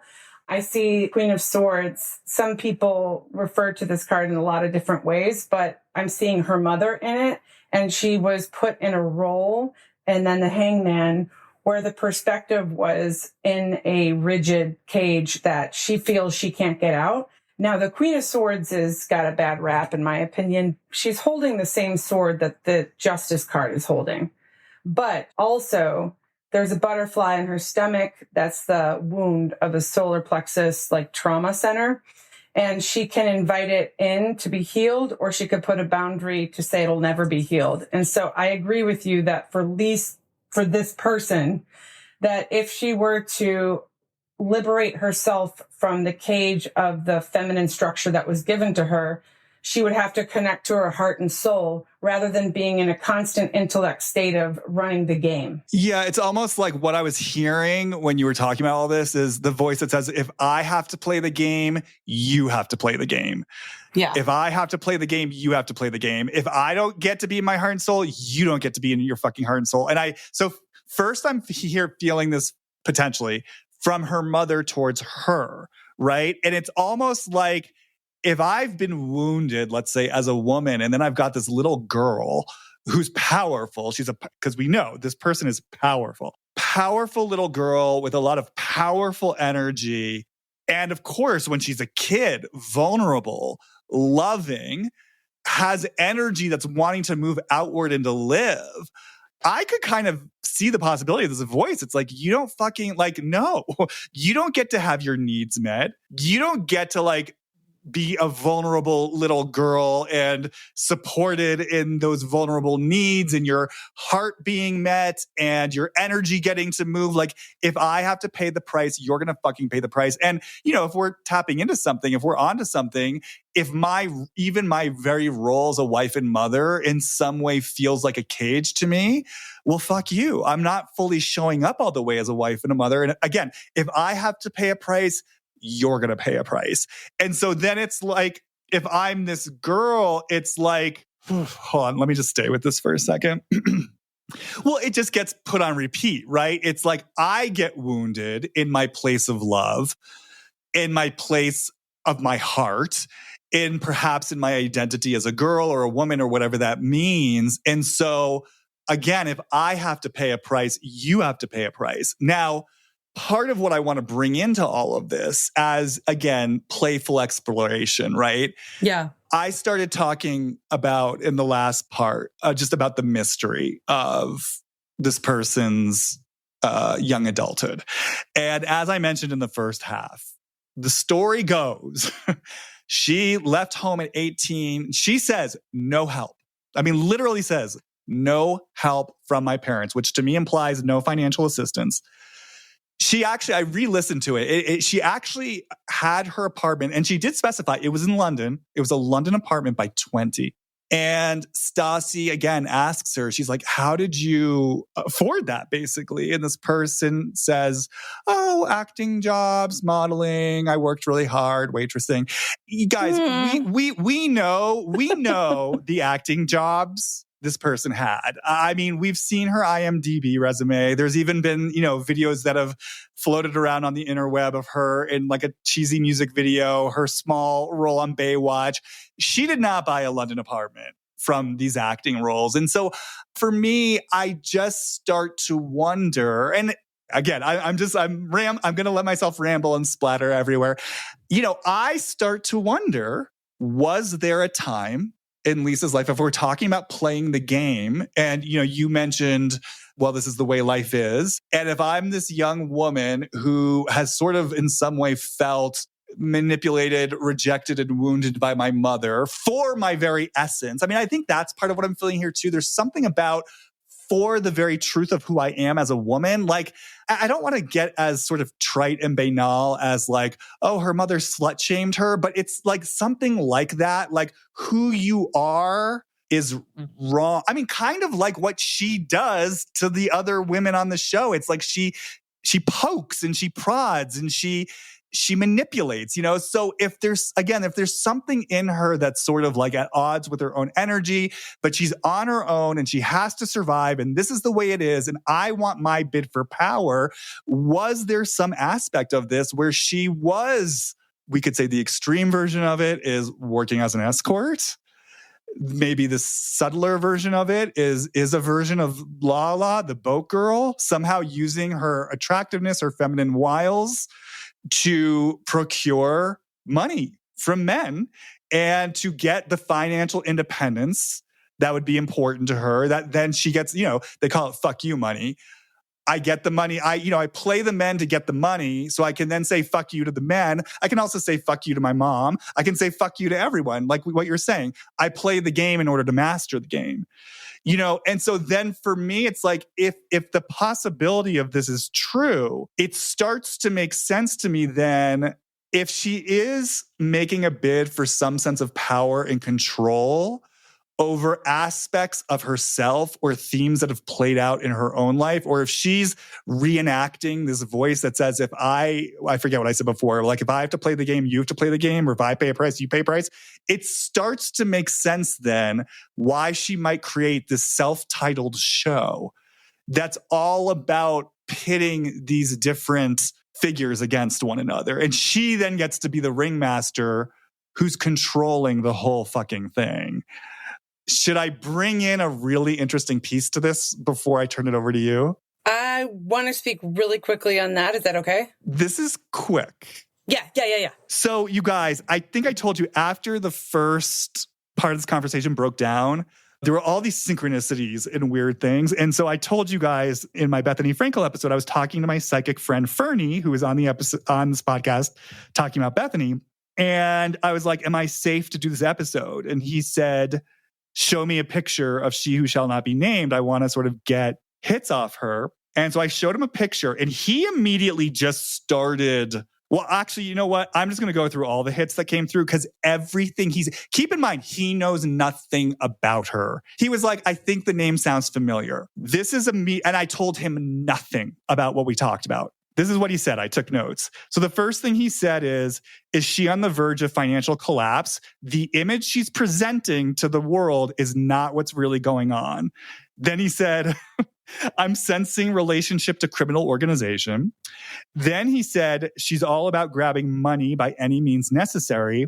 And then he said, and this is the relevant part, she feels like Julia Roberts from Pretty Woman to me. And I was like, well, what does that mean? Do you mean escort? And he said, yes, escort from Pretty Woman, who then became a madam. Oh, she's got madam energy like crazy. But even just that one sentence right there, it's speaking to what we're talking about here. It's like the escort who becomes a madam, like the woman who plays the game who then runs the game for a bid for power and control. But so yes, what do you want to say? So, it's funny. I was going on this journey with you just now. And as you were saying it, it seems so obvious, right? Like, and specifically what you just said is what hits most with me. Pretty woman who like lands the deal with Ken and becomes the madam, or, wins the game essentially. And then she gets to be in charge of the game for others. But I also, as you were talking about this, I was like, God, wouldn't it be interesting? Let's say she was an escort, right? Or let's say she just was sort of like, was gorgeous and charming, which she is, and men wanted to take care of her, right? Which very easily could happen. And get men she's dating. She says, you can date me, but, put me up, right? And let's say all of that's happening and all of that's true. Wouldn't it be so interesting if she was transparent about that and owned that? And said that now she's like basically like a mentor for other people to do the same, to learn how to exploit to get money. But then it reminds me of meeting her and her family. I met her and her entire family and the dogs. It was like going to Madame Trousseau. There was a plastic element about it, and everybody is on the clock and everybody is on the dole and everybody is playing a role, and it is extremely specific. And she thought we wanted a picture. We didn't. So we said, oh, okay. And then we took one, like it was very much like she is, in her eyes, in her little corner of West Hollywood, in like a smutty way. She's the Queen of England of like Smut Town is what it felt like. It felt like the madam, right? And that's how it felt when I met her. But she was beautiful and like lovely at the same time. I mean, I really do think she holds both the light and the dark at all times. I just think she's really strategic in being okay with sacrificing soul to gain power through money. But I will say, just to end on this, she presented a fabricated persona. She did not present, when I met her, a human being. And that's why I say the plastic. So I think he was sort of dead on with what he said. And I think, yeah, that notion of the money grab at the expense of the soul, that's where the notion of evil comes in for me. And that's, I want to talk about that sort of notion of evil and how it applies just to the universe of Vanderpump Rules and all the people in it, like what we're willing to sell out in order for these false gods and idols. But yeah, I think what came up for me, and there is a personal story that I want to share about, not mine. I'm going to relay it. It's a friend of mine who's been on the podcast. I'm going to relay this personal story because it's so tied into everything we're exploring. Yeah. So part of what I want to talk about is the sort of what feels to me like almost the twisted cruelty and sadism of the way she runs the three-ring circus of the show, because that to me also feels like it perhaps reflects pattern for her in terms of what she went through in early life and perhaps, with her own mother. Because I was thinking about the way that you were talking about like mentoring other women and sort of empowering them. And I was just sort of thinking about the way that she does organize the universe of the show. And you spoke to this a little bit before, where it's like she acts like she's all for female empowerment and there's no judgment. But then sort of in the very next breath, she's sort of tisking everything. There's a setup to this whole show that, like I said, to me feels very sadistic. And I first almost like sick, depraved. Yes. I first really noticed it. I don't know what season this was. It's an early season where I think Sheena might be having a birthday party to open the season up. And Pandora was there with Jason. And, as it typically does on Vanderpump Rules, a fight breaks out at the bar. And I remember just Pandora being shocked and scandalized. I can't believe you people would act like this. And then she goes back and she tells Lisa, and Lisa is shocked and horrified. And I just remember sitting there taking this in, being like, this is so fucked up, for lack of a better term. It's like, these people are on your show. They are basically here to do the very thing that they're doing. You, on some level, want them to act out, because that's the bread and butter of the show. That's what makes the show successful. When they are acting out, they are doing their job, and they are doing right by production. They're doing right by the audience, but they're also doing right by you. You should not be named as like producer of the show and head of this world. But it's like you then act like you're scandalized, and then you make them come and bow down to you and beg for your forgiveness, and you sort of rake them over the coals for doing it. So it's like you set them up to do this in the first. I mean, again, this is why I say animals in their cages, and then I'm rattling their. It's, you know what it is? It's the circus master who puts the animal in the cage, then swipes the baton against the cage bars. Then when the animals start yelping and hollering, as they should because their cage is getting rattled, it's, you know, you're both laughing at them for making such a ruckus, but also tisking them for making such a ruckus, and then punishing them for making such a ruckus. And you force them to go through, like, you know, you have to like break their backs to get them sort of trained and good again. And it's like, oh, you know, apologize to she who shall not be named. And okay, I'm going to suspend you. And only once you've, you know, shown that you're contrite am I going to welcome you back into the fold. It's like she puts them through these paces where she's punishing them for doing the very thing they're there to do. And so it's like, on the one hand, she gets to be the, everything we're saying, the madam, puppet master, ringleader who benefits off their bad behavior. But then at the same time, she gets to pretend that she's actually this proper, well put together matriarch who doesn't approve of this type of thing, all the while she's benefiting from it. And so to me, when I was watching it, I was like, this is cruel and sadistic, what she's doing to these kids. And I just say that because coming back to her possible relationship with her own mother, I just always wondered, when I said earlier, it's like, oh, she went through what she now puts people through. I always wondered if there was like a cruelty to that relationship, if there was like a sadism where she had to like go through the paces. Yeah, I think it might have been more to do with her upbringing in whatever church she was in the community, to be honest, based off of what you just said, because there was a lot of, if it was Catholic church, you just described the Catholic church. That's why I was raised in the Catholic church, where sadism and all of that masochism is like born, it came from that. Right? Where they used to be like, if you had any sex desire, you would get whipped, which then turned into sadomasochistic desire, right? So, or being punished, I should be punished for my desires or all of that. So I think I'm sort of I'm sort of getting that she wanted to be a good girl when she was little, and then at some point maybe felt betrayed by the Catholic Church or whatever church structure she was in, or maybe her mother was devout, but then her father acted out. Like there could have been a lot of hypocrisy that she saw early on that sort of, who knows, right? But I would say what you were describing is, yes, that's her role. Set them up, tear them down, and then whip them. And I also just sort of, as you were speaking, I was like, yeah, it kind of reminded me of like a parent who's disconnected from their own internal world.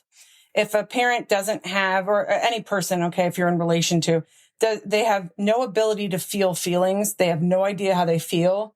They have a complete disconnect from their internal world. What they will do is they will set up a scenario or poke at somebody who's maybe a little bit more overt with how they emote, and they'll poke at them and poke at them and poke at them until they explode in an eruption of emotion. And then the person who can't feel emotion can sort of live and feed off of that emotion to sort of feel better, and then say, oh my God, what's wrong with you? It kind of reminds me of that. Like if Lisa has no connection to her internal world, then it would make sense that her entire life is all about the external, and why it would make sense that when I met her, I didn't feel like I met anyone at all, if that makes sense. Yeah, and it's so interesting because, and I guess just to explicitly name this, I really wanted to bring in the matriarchy piece because, again, I'm just looking at the whole universe of VPR, asking myself, what is this reflecting in her? And so to me, it's just so interesting that she sets herself up as the matriarch. And I love what you just described. That's the exact pattern I'm trying to get at. Like, I'm going to poke in you what's disowned in me so that I get to like laugh at it in you and reclaim a sense of power there. And there's like such and punish you. Yeah, it's a sadism. Like, I just feel like the pleasure of that cruelty, right?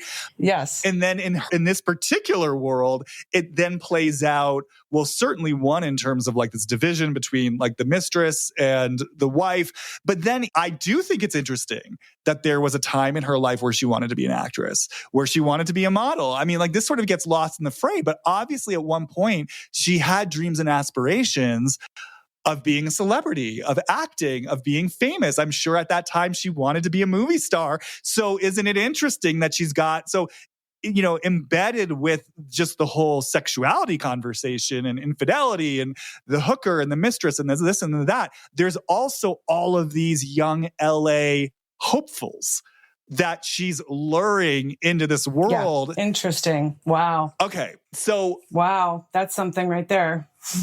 She could be the director of the unfulfilled life of all of these unfulfilled lives, but be in control of how they are seen and therefore be seen the way she wants to be seen at all times and in control of her whole like archetype, but then is also the like puppet master for all of their archetypes and sort of running the story a little bit. It's like her drama. It's like she's creating the stage that she never really got to play on or fulfill. And then speaking of Eve, and again, I'm just all over the place right now, so I'm just going to keep going. But it's like, if we're talking about temptation, right? If we're talking about the forbidden fruit, and I do have more to say about this, it's like, oh, all you young hopefuls who are working for me, and at this point, like in your late 20s, who have these big dreams, come on this reality show. Come be famous. And I talked about this in the first half. I remember, I know I'm repeating myself, but it was so vivid to me, that scene at the end of whatever season that was, where she fired Tom from bartending and said, "You're a bar owner now. We're going to Tom Tom together." And they walk up Robertson Boulevard towards Tom Tom. And I just remember watching them recede into the darkness and just having this feeling of like, oh my God, she's luring him into her web. Like, he's following the apple. And it's like, oh, he sure did. Seriously, look at his trajectory. You know what I mean? 100%. Look at what happened for Rachel. It's like these kids, it's like she really is whoever that villain was in Snow White holding the apple. She really is Eve holding the apple. It's like, hey, you guys, you want to be famous? Come on this show. Come on this show where we're going to reward you for acting out, where you're going to destroy your reputation, where your mental health's going to be affected, where it's probably going to, deter you. Now Ariana's sort of carving a different path for herself 10 years later. The landscape of the entertainment industry has certainly changed. But isn't it interesting? Laura brought up such an interesting point in the first half, which was none of these kids had dreams or aspirations of being bar owners or restaurateurs at the start of this. Oh, so true. And like, they wanted to be actors, models, songwriters. This is what they wanted to do. And now so many of them are literally following in her footsteps of opening up these Disneyland restaurants and bars. It's like, so to me, again, I know I'm all over the place, but, I initially just lightly touched on this notion of evil perhaps being the degree to which we're willing to betray ourselves or sell ourselves out for that quick fix or for that hit of what we think we want, that thing that's going to satisfy our ego, the power, the money, the fame. To what degree are we willing to betray ourselves and sell ourselves out? And I think I'm just going to keep going. The way this all sort of relates to the role of the tempter or the temptress, you actually even brought up like the Cheshire Cat, right? Which is like Alice in Wonderland, right? It's like Alice in Wonderland, Eve, forbidden knowledge. It's like Alice in Wonderland, you're getting seduced into the underworld, right? Like the world behind the world. Again, forbidden knowledge. I think that She Who Shall Not Be Named has this real relationship to that Eve archetype of tempting you with the forbidden fruit. Sorry, I just have to pause. Guys, I cannot stress enough the degree to which this is so real that like I'm having trouble forming thoughts and completing sentences. But so let me just pause for a second because there are certain things I want to say and I just want to gather myself. It's happening again. I'm just like hitting a wall. Okay, I'm just going to force myself to speak. I'm sorry, Molly. Okay. So really quickly, you brought up Snow White. And I think as soon as you said that, I was like, oh, wow. Mirror, mirror on the wall, who's the fairest of them all? And man, does that really make me feel like, one of the other things that we haven't really touched on is the beauty aspect of this show and the vanity of the show. So then when you said Snow White and the apple and then like eternal beauty and all of this sort of stuff that's always in all of these franchises really on Bravo, this is sort of, and then talking about evil is this like, if you do this, I'll give you eternal beauty. If you do this, I'll give you, but then it goes back to the way you just described evil was so fascinating to me because you described it as an action. And it's so funny because there's this saying, faith without works is dead, right? Faith is an action. You don't have to necessarily believe in like intellectually, you just go and take actions of faith in your daily life. And then there's this other thing that you just brought up, which is like, or take actions of evil. So now we're coming down to what I always think is the lover's card, right? Choice. Which path are you going to take? Yeah. Right. And that is sort of an Adam and Eve card, which is very interesting. And I don't think evil is real. I think it's on the mental plane. But I think you can absolutely take actions of evil or you could take actions of faith.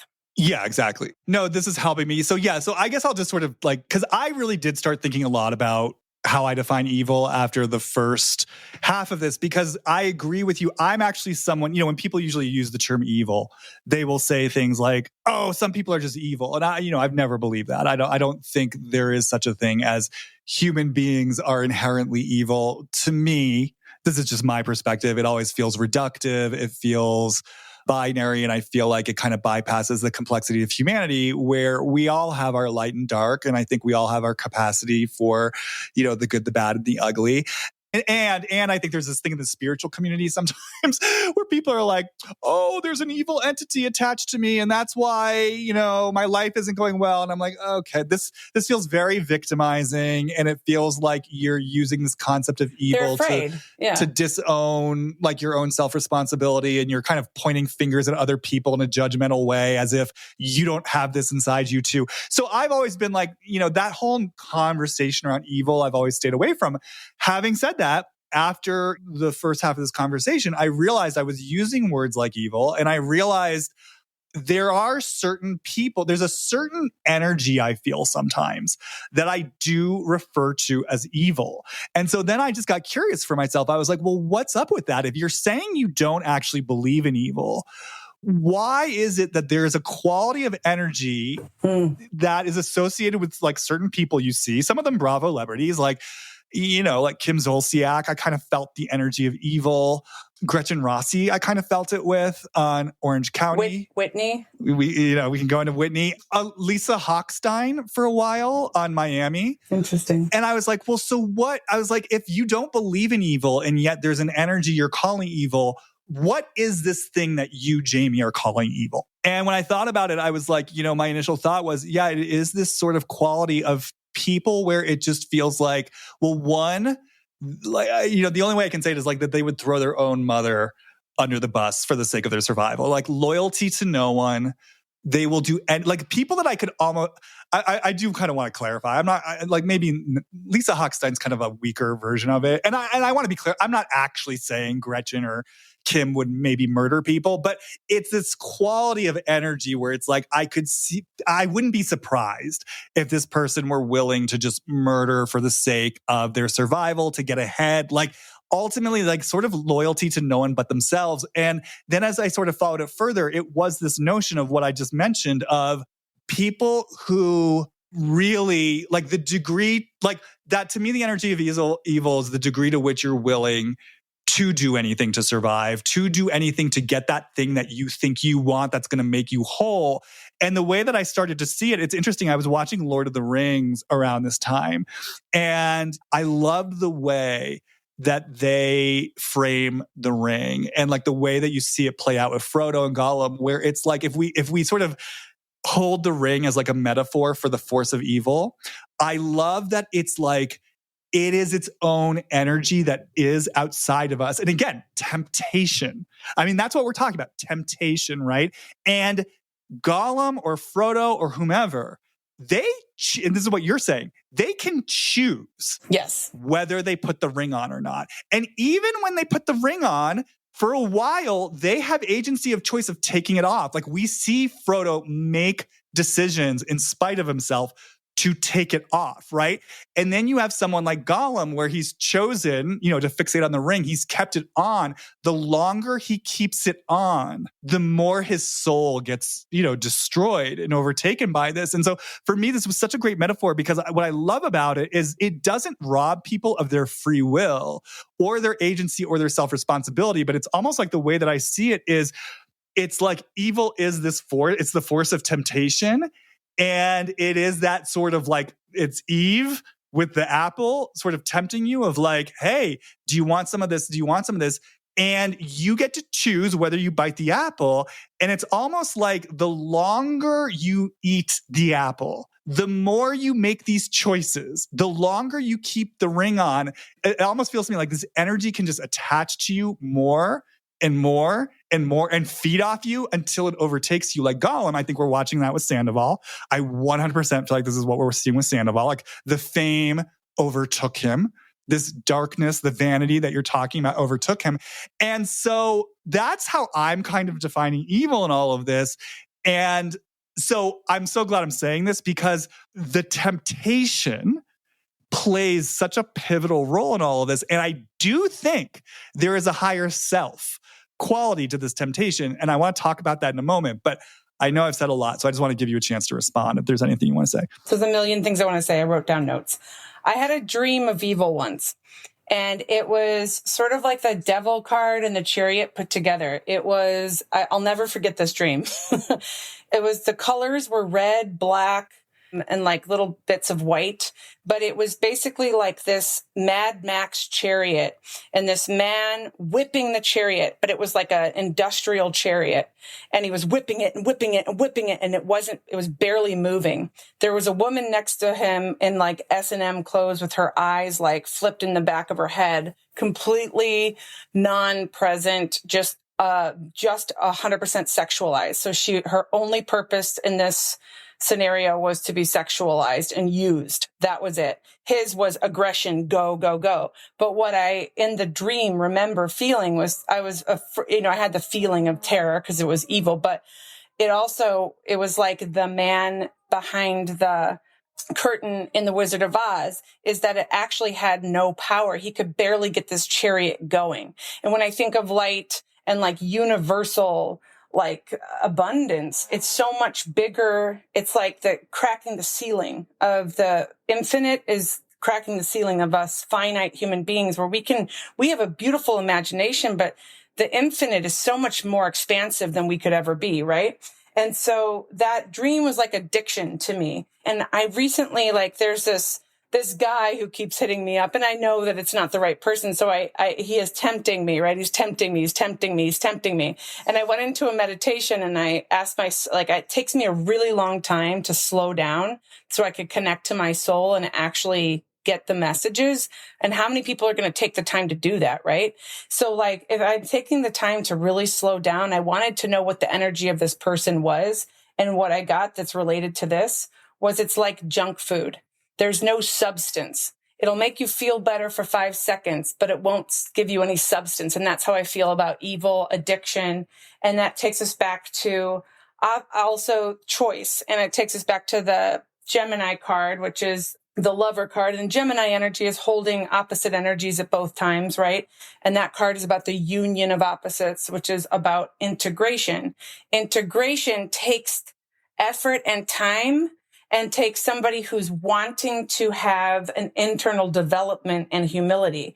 Well, people don't always want that. So I think people who choose evil over choosing their soul, their heart, and faith, I think that they don't have an interest in surrender. At some point in their life, they felt that they've been done wrong and that they're going to, as you said, have self-gain now.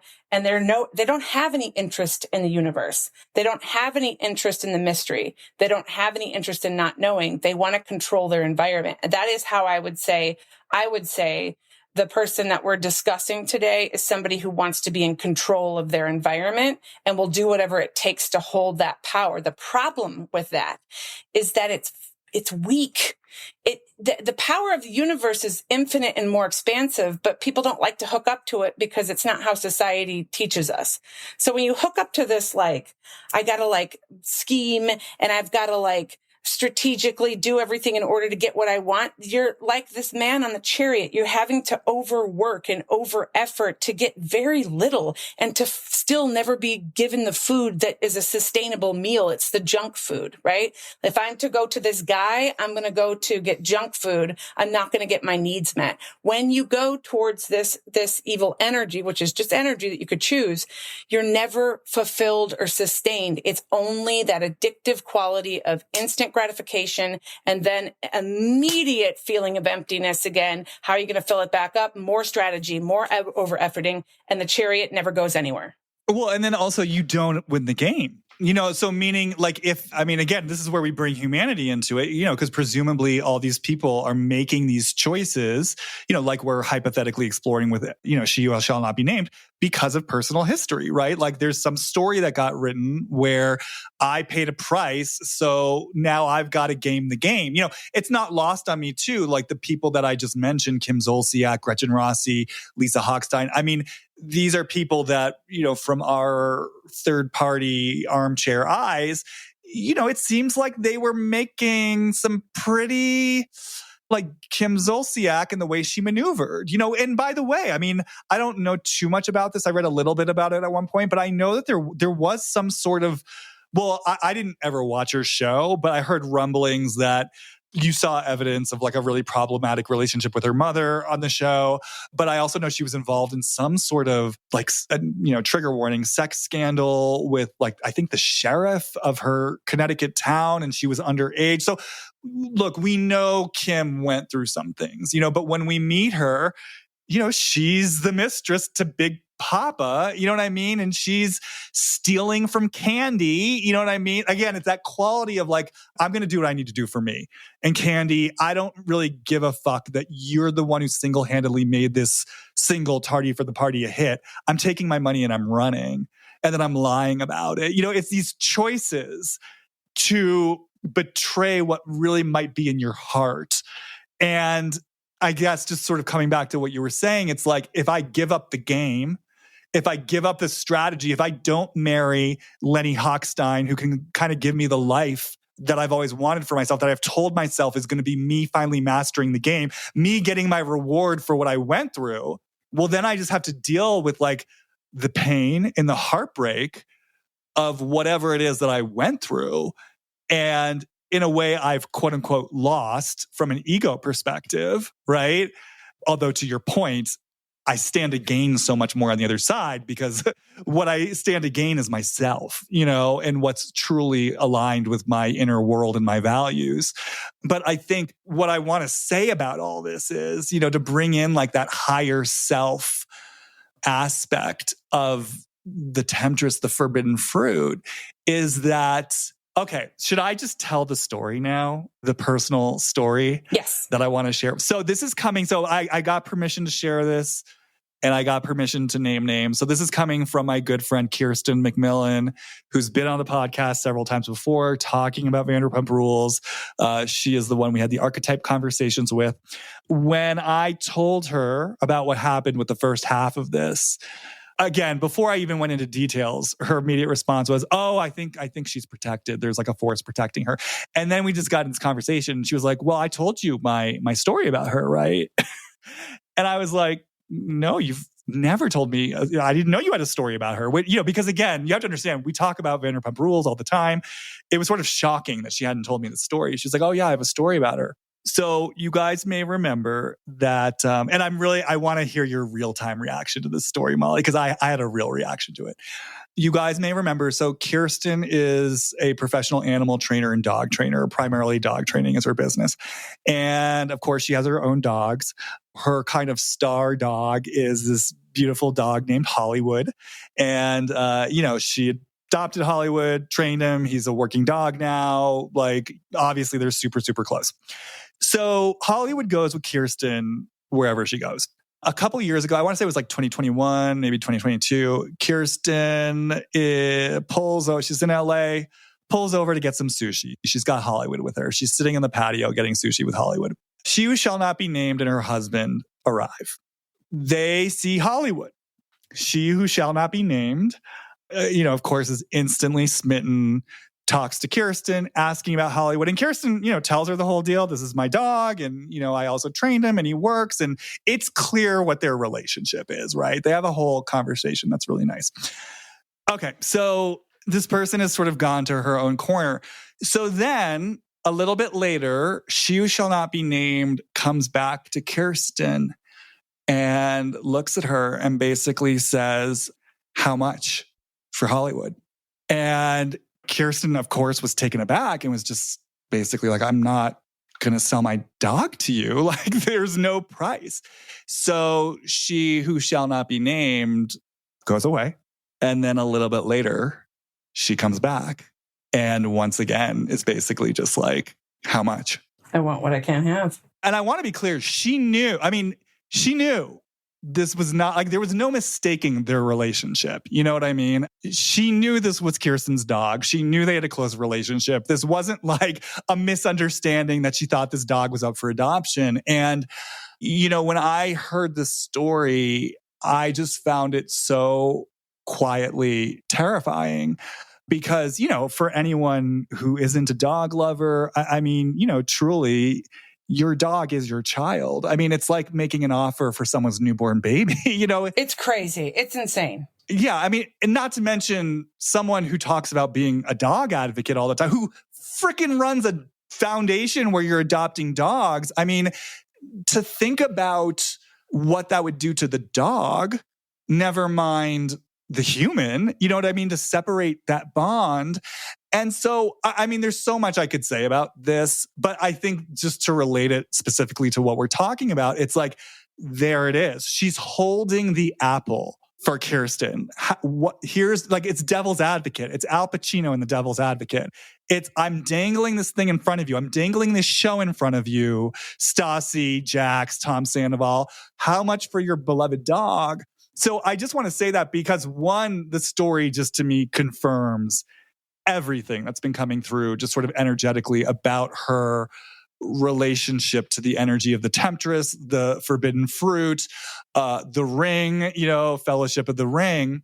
Well, okay. So I do want to talk about the higher self version of this. Is there anything you need to say in response to that? Yes, please. Here's what I get. Veruca Salt, I collect things.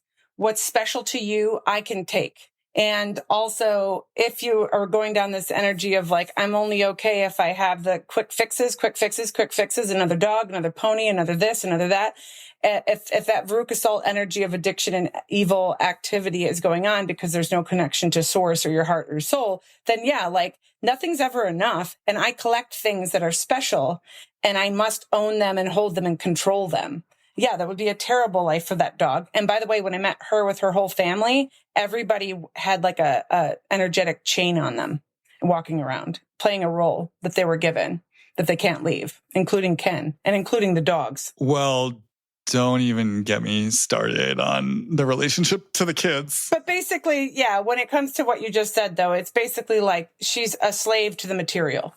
Well, and her kids are in cages too. I mean, I always like to point this out. She literally bought their homes and decorated them. And I know like the way this plays on the show is, oh, Lisa's so generous. No. And I mean, it is generous, but like, look, to be an adult, I mean, it's one thing if your parent wants You're stripping them of their identity. Yeah, it's like, it's one thing if your parent wants to help you out, to come say, hey, we want to help you buy a house. Let's choose it together. You know what I mean? Like you go to, Crate and Barrel and here's some money, get what you want or tell us what you want. But that she literally chose the properties for them, decorated it for them in her style and taste. And it's like, when you talked about kind of the energetic cord, it's like literally they just feel like dolls in dollhouses. That she's sort of putting up to kind of reflect her world and her universe. But what I want to say about all this, though, in terms of like, because I was thinking about it, I was like, well, there is actually a higher self version of this temptress. And maybe we can even get into a working definition of what the dark feminine even means, because you sort of touched on that. And it's true. It's like, what do we mean by this? But, I think what I might call one of the evolved or constructive versions of the tempter or the temptress is it does give people an opportunity to decide what are they made of. You know what I mean? So it's like you can be a Frodo or you can be a Gollum, right? But choice, right? The power of choice. You brought that in. The power of choice, the power of free will, which again, that's the very reason why I always shied away from the evil conversation in the first place. Because I was like, this robs us of our free will and our self-responsibility, and it's bullshit. But in this, what if it's a choice? Yeah. Yeah, exactly. It gives people, it's almost like the way I'm suddenly experiencing it. And that's the thing, higher version of this. I'm suddenly feeling the fun and the pleasure, which, She Who Shall Not Be Named is fun. And she is charming and she is witty and there is pleasure there. So, I mean, there's a lot of pleasure in sadism. She has a deep capacity for pleasure, but it's almost like we as humans, we're in the game of life, right? And we're living our little lives with our free will, hopefully learning our lessons. And it's almost like a you know what I mean? Like when a writer is writing a script, it's like you put in the plot point to sort of show what the character is going to do. It's like these moments where these characters come along with the forbidden fruit to say, okay, you're on your journey, you're on your path. Let's give you a choice. Now let's play a little game. Let's be Alice in Wonderland and take you down into the hole. Like, here's the forbidden fruit. What are you going to choose? How kind of aligned with you? How aligned are you with the truth of who you are? And do you want to go the Frodo route? Which we could also maybe call, like right now, like it feels like Ariana is sort of going more the Frodo route. She's choosing herself over the show. Mm-hmm. Or do you want to go the Gollum route of Tom Sandoval? You know what I mean? Mm-hmm. And you then get to use your choice to decide what you're aligning with. And I have to imagine in the same way that choosing to go the Gollum route almost kind of like has this potential to accelerate your spiritual degradation. I have to imagine on the other side of it, choosing what's actually right for you and resisting temptation, no matter how tempting it might be. I have to imagine that fortifies your spiritual development. So I have to imagine there's a world where if these types of these jokers, these misfits, these, I've talked about Puck before, but it's like these characters who hold the doorway to temptation. And that's why I was kind of going to bring in also Alice in Wonderland. I'm not really overly familiar with the story, but I know like she goes down the rabbit hole, right? But it's this idea of, I think, you can correct me if I'm wrong, deeper levels of knowledge. Yeah, an illusion like Siddhartha, before he was enlightened, he was in, all of the same situations as Alice, where there's all these illusions. Yeah, so it's like piercing the illusion. So again, just to wrap this up, it's almost like, and maybe this is coming back to what I was saying, there's actually a native aspect of the dark feminine that I think is powerful and sacred. It's like if we hold it as, I'm holding out this forbidden fruit, not because I'm this evil temptress who represents sin and man's downfall, but because I'm giving you this amazing opportunity to pierce the illusion of whatever's sort of going on in your mind and your ego, to find out who you truly are and to sort of choose what you want for yourself. And you can kind of either come out stronger on the other side or you can come out weaker on the other side. It's all up to you. But I'm kind of this vessel for the possible deeper wisdom, for the deeper truth behind the illusion. And I do, as I'm saying this, like just feeling the energy, of course it has to be a beautiful, seductive woman because it has to be fucking seductive. You're going to run away if it looks like Gollum. Mm-hmm. It's got to represent beauty, everything your heart could ever want. You know what I mean? It's got to represent that. Or else there's no temptation. The temptation is the medicine, because that's where you're going to find out what you're made of. The last thing I'll say, I talked a lot about this when we explored Lisa Rinna way back when, where it's like, because it's that Kali energy, right? Kali, the goddess of destruction. And it's like, I remember when Lisa Rinna was, putting the screws to Kathy Hilton and telling her she maybe needs therapeutic help and all this stuff. I was like, oh, like I could, like Lisa Rinna is fucking perceptive. I could see a version of her where she's like a no bullshit therapist who breaks people down for their good to pierce the illusion.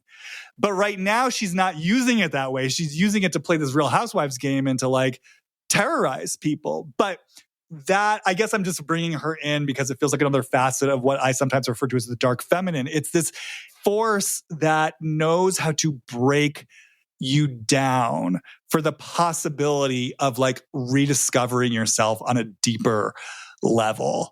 And there is wisdom there. You know, there's that, to me, is the forbidden knowledge. You know, it's like, it is that it's that deeper knowledge. It's interesting because there's, when you talk about like any sun sign or a star sign, you talk about the high octave, the highest octave, meaning the highest elevation of that, and then the shadow side, right? And so when you have the Capricorn card, which is the devil card in the tarot, I see everything through the tarot. Every card has two sides to it, just like everything else. So like the Capricorn devil card, the high octave of that, the low octave is addiction, being a slave to the material, not being really, once you take the apple, you have no choice. Once you eat the apple, all of a sudden you're ashamed that you're naked and you have horrible thoughts and hatred all of a sudden, which you didn't even know you were going to have before, because it's sort of like the fool. Even Eve didn't know what she was getting into. She just thought it would be fun. And then you deal with the repercussions of what biting the apple is. But that's, so the low octave of the devil card, which is that addictive quality, right? That like, okay, this is, if evil and going after like quick fixes is a weak, unsubstantial resource, then I have to go to it in order to be okay. And I'm never okay unless I have it and it's outside of me. Therefore, I'm a slave to it. Okay. So that's the lowest octave. Highest octave of Capricorn is really it's an interesting sign. It's the eldest. It's the eldest and one of the wise ones of the zodiac. But it's also, it can see both sides. It's the Buddha, because it's, in a sense, because it's already been to the gates of hell and it's been reborn. It's already done all of the dirty, dark deeds, and it learned that there's nothing substantial there. It did everything wrong. It made every mistake. It went after every substance. It tried all the drugs and the sex and the this and the that and the money and the chasing ambition and chasing fame and chasing and never catching up and never getting anything. So then it was decided to surrender everything and be completely reborn to being able to be self-sustaining and whole within. It really, we're talking a lot as we talk this whole thing. It's about external versus internal, external versus internal. Where do you get your power? Do you get your power from source internally? And when I say power internally, that's more like surrendering to what is. It's not even about power. Or do you seek power externally? And if you're seeking power externally, then you're probably doing well in society, and you have a lot of things in the modern world that will, clap you, maybe even pat you on the back and say, we're proud of you, right? But it doesn't mean that you're internally fulfilled. And so that's what I keep coming back to. But if this dark feminine is something that I'm not really, it's not my favorite thing to say, the dark feminine, because the feminine is a lot of things. And when we villainize good or bad, I know you're not saying that too. Like, and that's where I think Lisa has good and bad and plays with it. She doesn't think anything's good or bad, but she knows how to play with it in the structure and play the role of like, bad Sandoval, you shouldn't have done that. Make sure that we get a scene where I'm saying that, but she doesn't believe it to be true. I think like the dark, like I said, if there were high priestesses that were equal to hierophants in the pagan era, let's say that's true, and that women were revered or have power to give birth and all of this stuff and are revered as equal, then having boundaries, being firm, being fierce, being loud, being outspoken, speaking the truth isn't dark or light. It's just energy.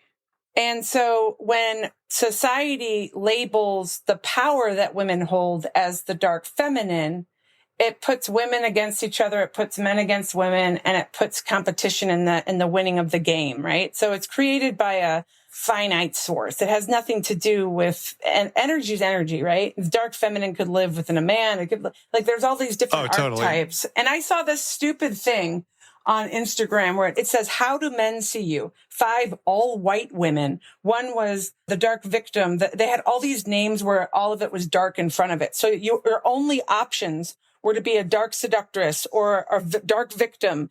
Your only option, as seen by a man, was to be some shadowy aspect of a woman. So this is all just patriarchal bullshit. It's not real. But Lisa decided to run with it. It's a choice, right? She's like, well, I'm going to choose to go down the path of we're going to call it evil, because I know how that system works and I know how to get power out of it. And because I don't want to take an action in faith takes an enormous amount of surrender, but it also takes a lot of humility, and also would take you really having to do introspective work. So I could see why people don't want to do it. I do it, but that's, I was sort of bludgeoned into it because I had taken all the other acts to try and get things externally, and it didn't work for me. So I was sort of forced into spirituality, right? Yeah, I mean, I guess you bring up a really interesting point, because I always assume my intention is clear, but just to say it, yeah, when I'm saying dark feminine, and I know you know this, yeah. I know you know it, but just for the listeners, dark to me is not, there's no negative connotation to that. Exactly. I actually love it. I myself have a lot of dark energy, and to your point, I think I have a lot of dark feminine energy. And that's the thing. It's sort of like in the same way that I suddenly caught myself wondering, well, what do I mean when I say evil? I feel like there's maybe an invitation for me to start getting clear on, well, what is this thing that I'm calling dark feminine energy? Because I just know that I have a sense of it for myself and in others, and I know it excites me. And I feel like it's so powerful. But yeah, it's like, yeah, what is it that I'm like, what is it that makes it dark? What is it that makes it feminine, especially to both of our points, when it's something that can live in both men and women? And I guess I'll just sort of say that as an aside, just in general for this podcast, whenever I'm talking about masculine energy or feminine energy, I'm not ever talking about necessarily biological genders, nor am I talking about societal definitions of those things. So yeah, it might be helpful for me and the audience at some point to just sort of get clear on what it is I'm talking about. But, when you talk about like the light and the dark and how they don't even really exist in a way, it reminds me, like going back to Lord of the Rings, there's that Cate Blanchett character, who's both like, she's white, like white light and resplendent and glows. And, she supports the heroes, and she's, she has access to all of this like divine wisdom, right? But then there's also this fire and intensity to her, and she's kind of scary and you don't want to fuck with her. And for whatever reason, that character sort of came to mind as like a fusion of light and dark all at once. It's alignment. Like, as a woman who's powerful and strong, we're seeing this in the world stage in the presidential race. Like, if you're powerful or strong, you're a threat, right? I mean, this is a really important topic, I think, in general for women and for men too. Like, it's about like being in alignment with your truth and not expecting everybody to like you if you are in alignment. Like, if you are going to speak the truth, you can't do it to be liked. Yeah. And I think what's coming to me, like I just said, for example, I have a lot of dark energy, or I kind of embody, I think constructive use of darkness. And it's like, well, so what do I mean by that? Well, I know like in my work or even in this podcast, right? I am holding non-judgmental space, usually non-judgmental space for shadow aspects of humanity. You know what I mean? For the darker aspects of humanity. When I work with clients, we don't bypass anything. I give people a space to explore their rage, to explore the places where, they want to kill or hurt others, to explore those darker impulses, because to your point, yes, energy is energy. And what I know from my work is energy does not die.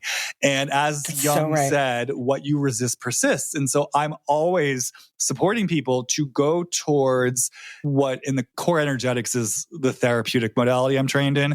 In the core energetic world, they call it the lower self. But, to go towards the lower self, those more destructive impulses, and to go towards them with consciousness, because the thing is, they come from somewhere. So that's what I'm always talking about in this podcast. It's like there's wisdom in everything. So if you are someone who's geared towards dishonesty and manipulation, let's say, like Tom Sandoval, you can try to outrun that all you want. You know what I mean? You can try to put that in a corner all you want. Energy is energy. There's a reason, to your point, there's a reason why with your free will, you feel you need to choose manipulation and dishonesty in order to win. That is coming from somewhere in your history. It is coming from some lesson or lessons you learned early on. And there is something in you that is dying to be seen and heard there. Like, in whatever way you paid a price for other people's manipulation or other people's dishonesty, there's some vulnerability there that is dying to come out and to be seen and heard. And it's only when you deal with what is underneath that energy that you can then liberate that energy and reroute it, towards the highest good. So it's everything we're talking about. Like, if we're right about everything we're exploring, She Who Shall Not Be Named, it sounds like has an unconscious relationship to being a temptress, because there's this unconscious software running the show for power and control. But if she could turn inward, do that inner work, understand where that need for power and control comes from in her, hold the heartbreak and the vulnerability that's at the heart of her original wounding, well, then all of a sudden, all of that sadistic, manipulative, covertly pleasurable energy could then be rerouted to exactly what you're talking about. Let me empower you to step into the truth of who you are. Let me be an empowered temptress who is rooting for people to make the right choice. You know what I mean? Like, it's like, I can use these skills to sense where you, like, this is again, the dark energy. I can sense the darkness in you and where you could go with that, Tom Sandoval. I want to help support you to make a different choice and then to use your dark energy for the sake of the highest good. So this is I'm just trying to say all this to maybe... Yeah. Can I really quickly? Yeah. Okay. So when you say dark feminine, you're talking about the archetype, and it like the society will call it dark feminine when they want to villainize it and make it bad. And to your point, when you say something's bad, it creates more resistance or repression that then creates evil acts, the actions of evil, because there's shame and repression. And so it's bad, it's bad, it's bad. And then they act out and they don't know why they act out. They're unconscious. You're talking about bringing consciousness to it. And I feel like Lisa understands this. And I feel like she understands this. And I feel like people use dark feminine and villainize women only if it will benefit whatever their cause is. So a lot of times, all of these shows talk about villainizing, good, bad, villainizing. It just depends. The good and the bad and what's right and what's wrong will shift dependent on the story that will benefit and make them look the way they want to look. And that's where I think like society likes to call it the dark feminine if it will support whatever cause they're trying to get, right? Yeah, and this is circling right back to the beginning. This is kind of the flavor of what I was talking about in terms of that original story of Adam and Eve somehow being twisted. It's like that's what I'm saying. Like, there was an energy there that was good. But they were both innocent.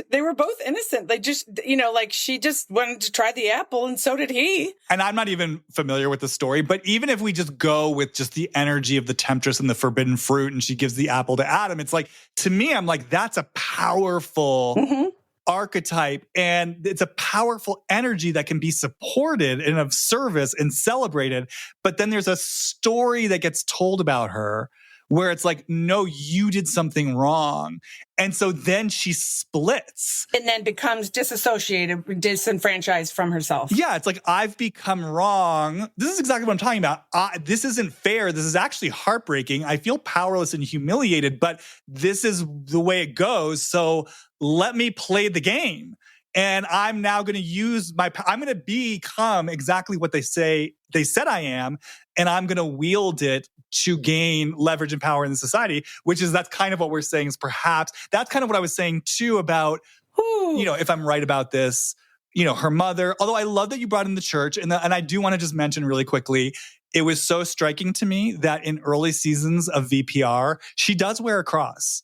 So she never talks about her relationship to religion, but she does wear a cross, which is fascinating to me because it shows there's some relationship to spirit and spirituality, but it also sort of validates your sense that there might be something there systemically with the church. But what I'm speaking to is this notion of, if She Who Shall Not Be Named came in with this type of native, powerful, seductress, temptress energy for the sake of the highest good, wanting to offer this to the world, and then gets told by the church, by her mother, by the family system, oh, you're wrong in some way for that. You pay a price for that. That's where that split occurs that I was talking about, where it's like, oh, I'm bad. I pay a price for this. Well, if you can't, what's the expression? If you can't beat them, join them. I'm going to make my bid for this is the last thing I'll say. that's always the vibe I got off Camille Grammer on Beverly Hills. Like, because, there was that whole, there's so much we could get into there, but I always just felt like this is a woman who has seen some things. And it's like she can't let herself feel the devastation of what she went through as a woman. And so it's like, again, let me play the game. Let me marry up. Like, I'm going to play the game in order to have not lost the game. Because I know there's a lot of talk about her opinions about Brett Kavanaugh.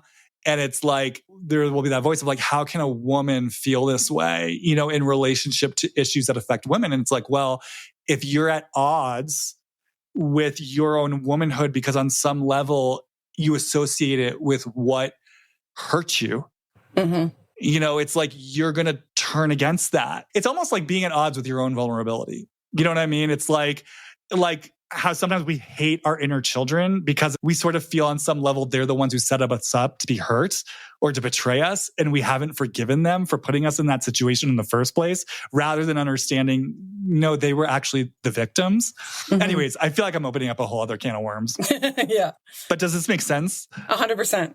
I feel like it's full circle to me, like especially that part at the end where like I literally just exhaled. I feel like I exhaled at the part where you sort of summed up and brought it back to the beginning of this idea of like playing the game and Lisa and the sacrifice and all that goes into it. I think it's just such a powerful, like honestly tale that I think a lot of people get stuck in. So I really feel like I feel almost exhausted all of a sudden, Well, the last thing I'll say is like, this is what I was saying at the beginning where I was like, oh, it just feels like whatever's playing out here, it feels like it has roots to the origin, like the origin story of humanity. And so again, like that makes me curious about She Who Shall Not Be Named. I just feel like there's this relationship to archetype and to the origin story. Like it feels so powerful. And you said it, she's a director, she's a storyteller, she's creating TV shows, she's doing set design. Like, there's something, that it does feel like there's something that actually wants to move through her, that if she could do it with consciousness and if she could have conscious substance and intention around the stories that she's telling, because again, she is a literal storyteller. She is producing content that is on our TVs and dominating our headlines. The last thing I have to say before I let you go is, it was also so interesting to me just energetically how once Scandival broke and sort of blew up in everyone's faces and became the vehicle for the show cannibalizing itself, did you notice how she just receded into the background? It's like she's barely on the show anymore. And to me, it just felt so metaphorical for the way that she likes to stir shit up. And then the second it really sort of goes off the rails, it's just like, she's just nowhere to be found. Like she's hiding her hands. It was like, she wasn't even at the finale party in the last season finale. I think she did like a Skype call or a FaceTime call with Sheena. Like her work is done. Her work is done. She made the mess and now she's retreating to her castle. 100%. All right, Molly, as always, thank you so much for doing this with me and completing. Thank you, Jamie. This was fun. Tell people once again where they should find you. Yeah, so Molly Durand is on Instagram, and my band is Lyra and the Light. We'll have an album out 12/12, and I teach voice lessons at www.mdvocalstudio.com. Okay, great. And as always, you can follow me on Instagram, Jamie Stein, JamieStein, for exclusive content you won't find anywhere else.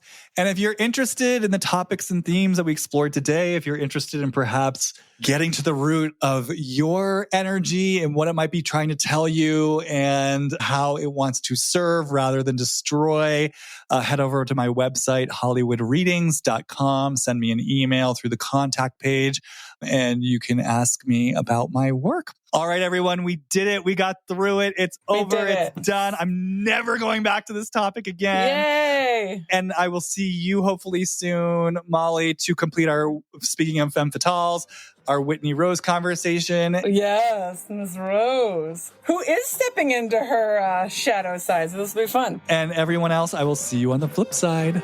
Bye.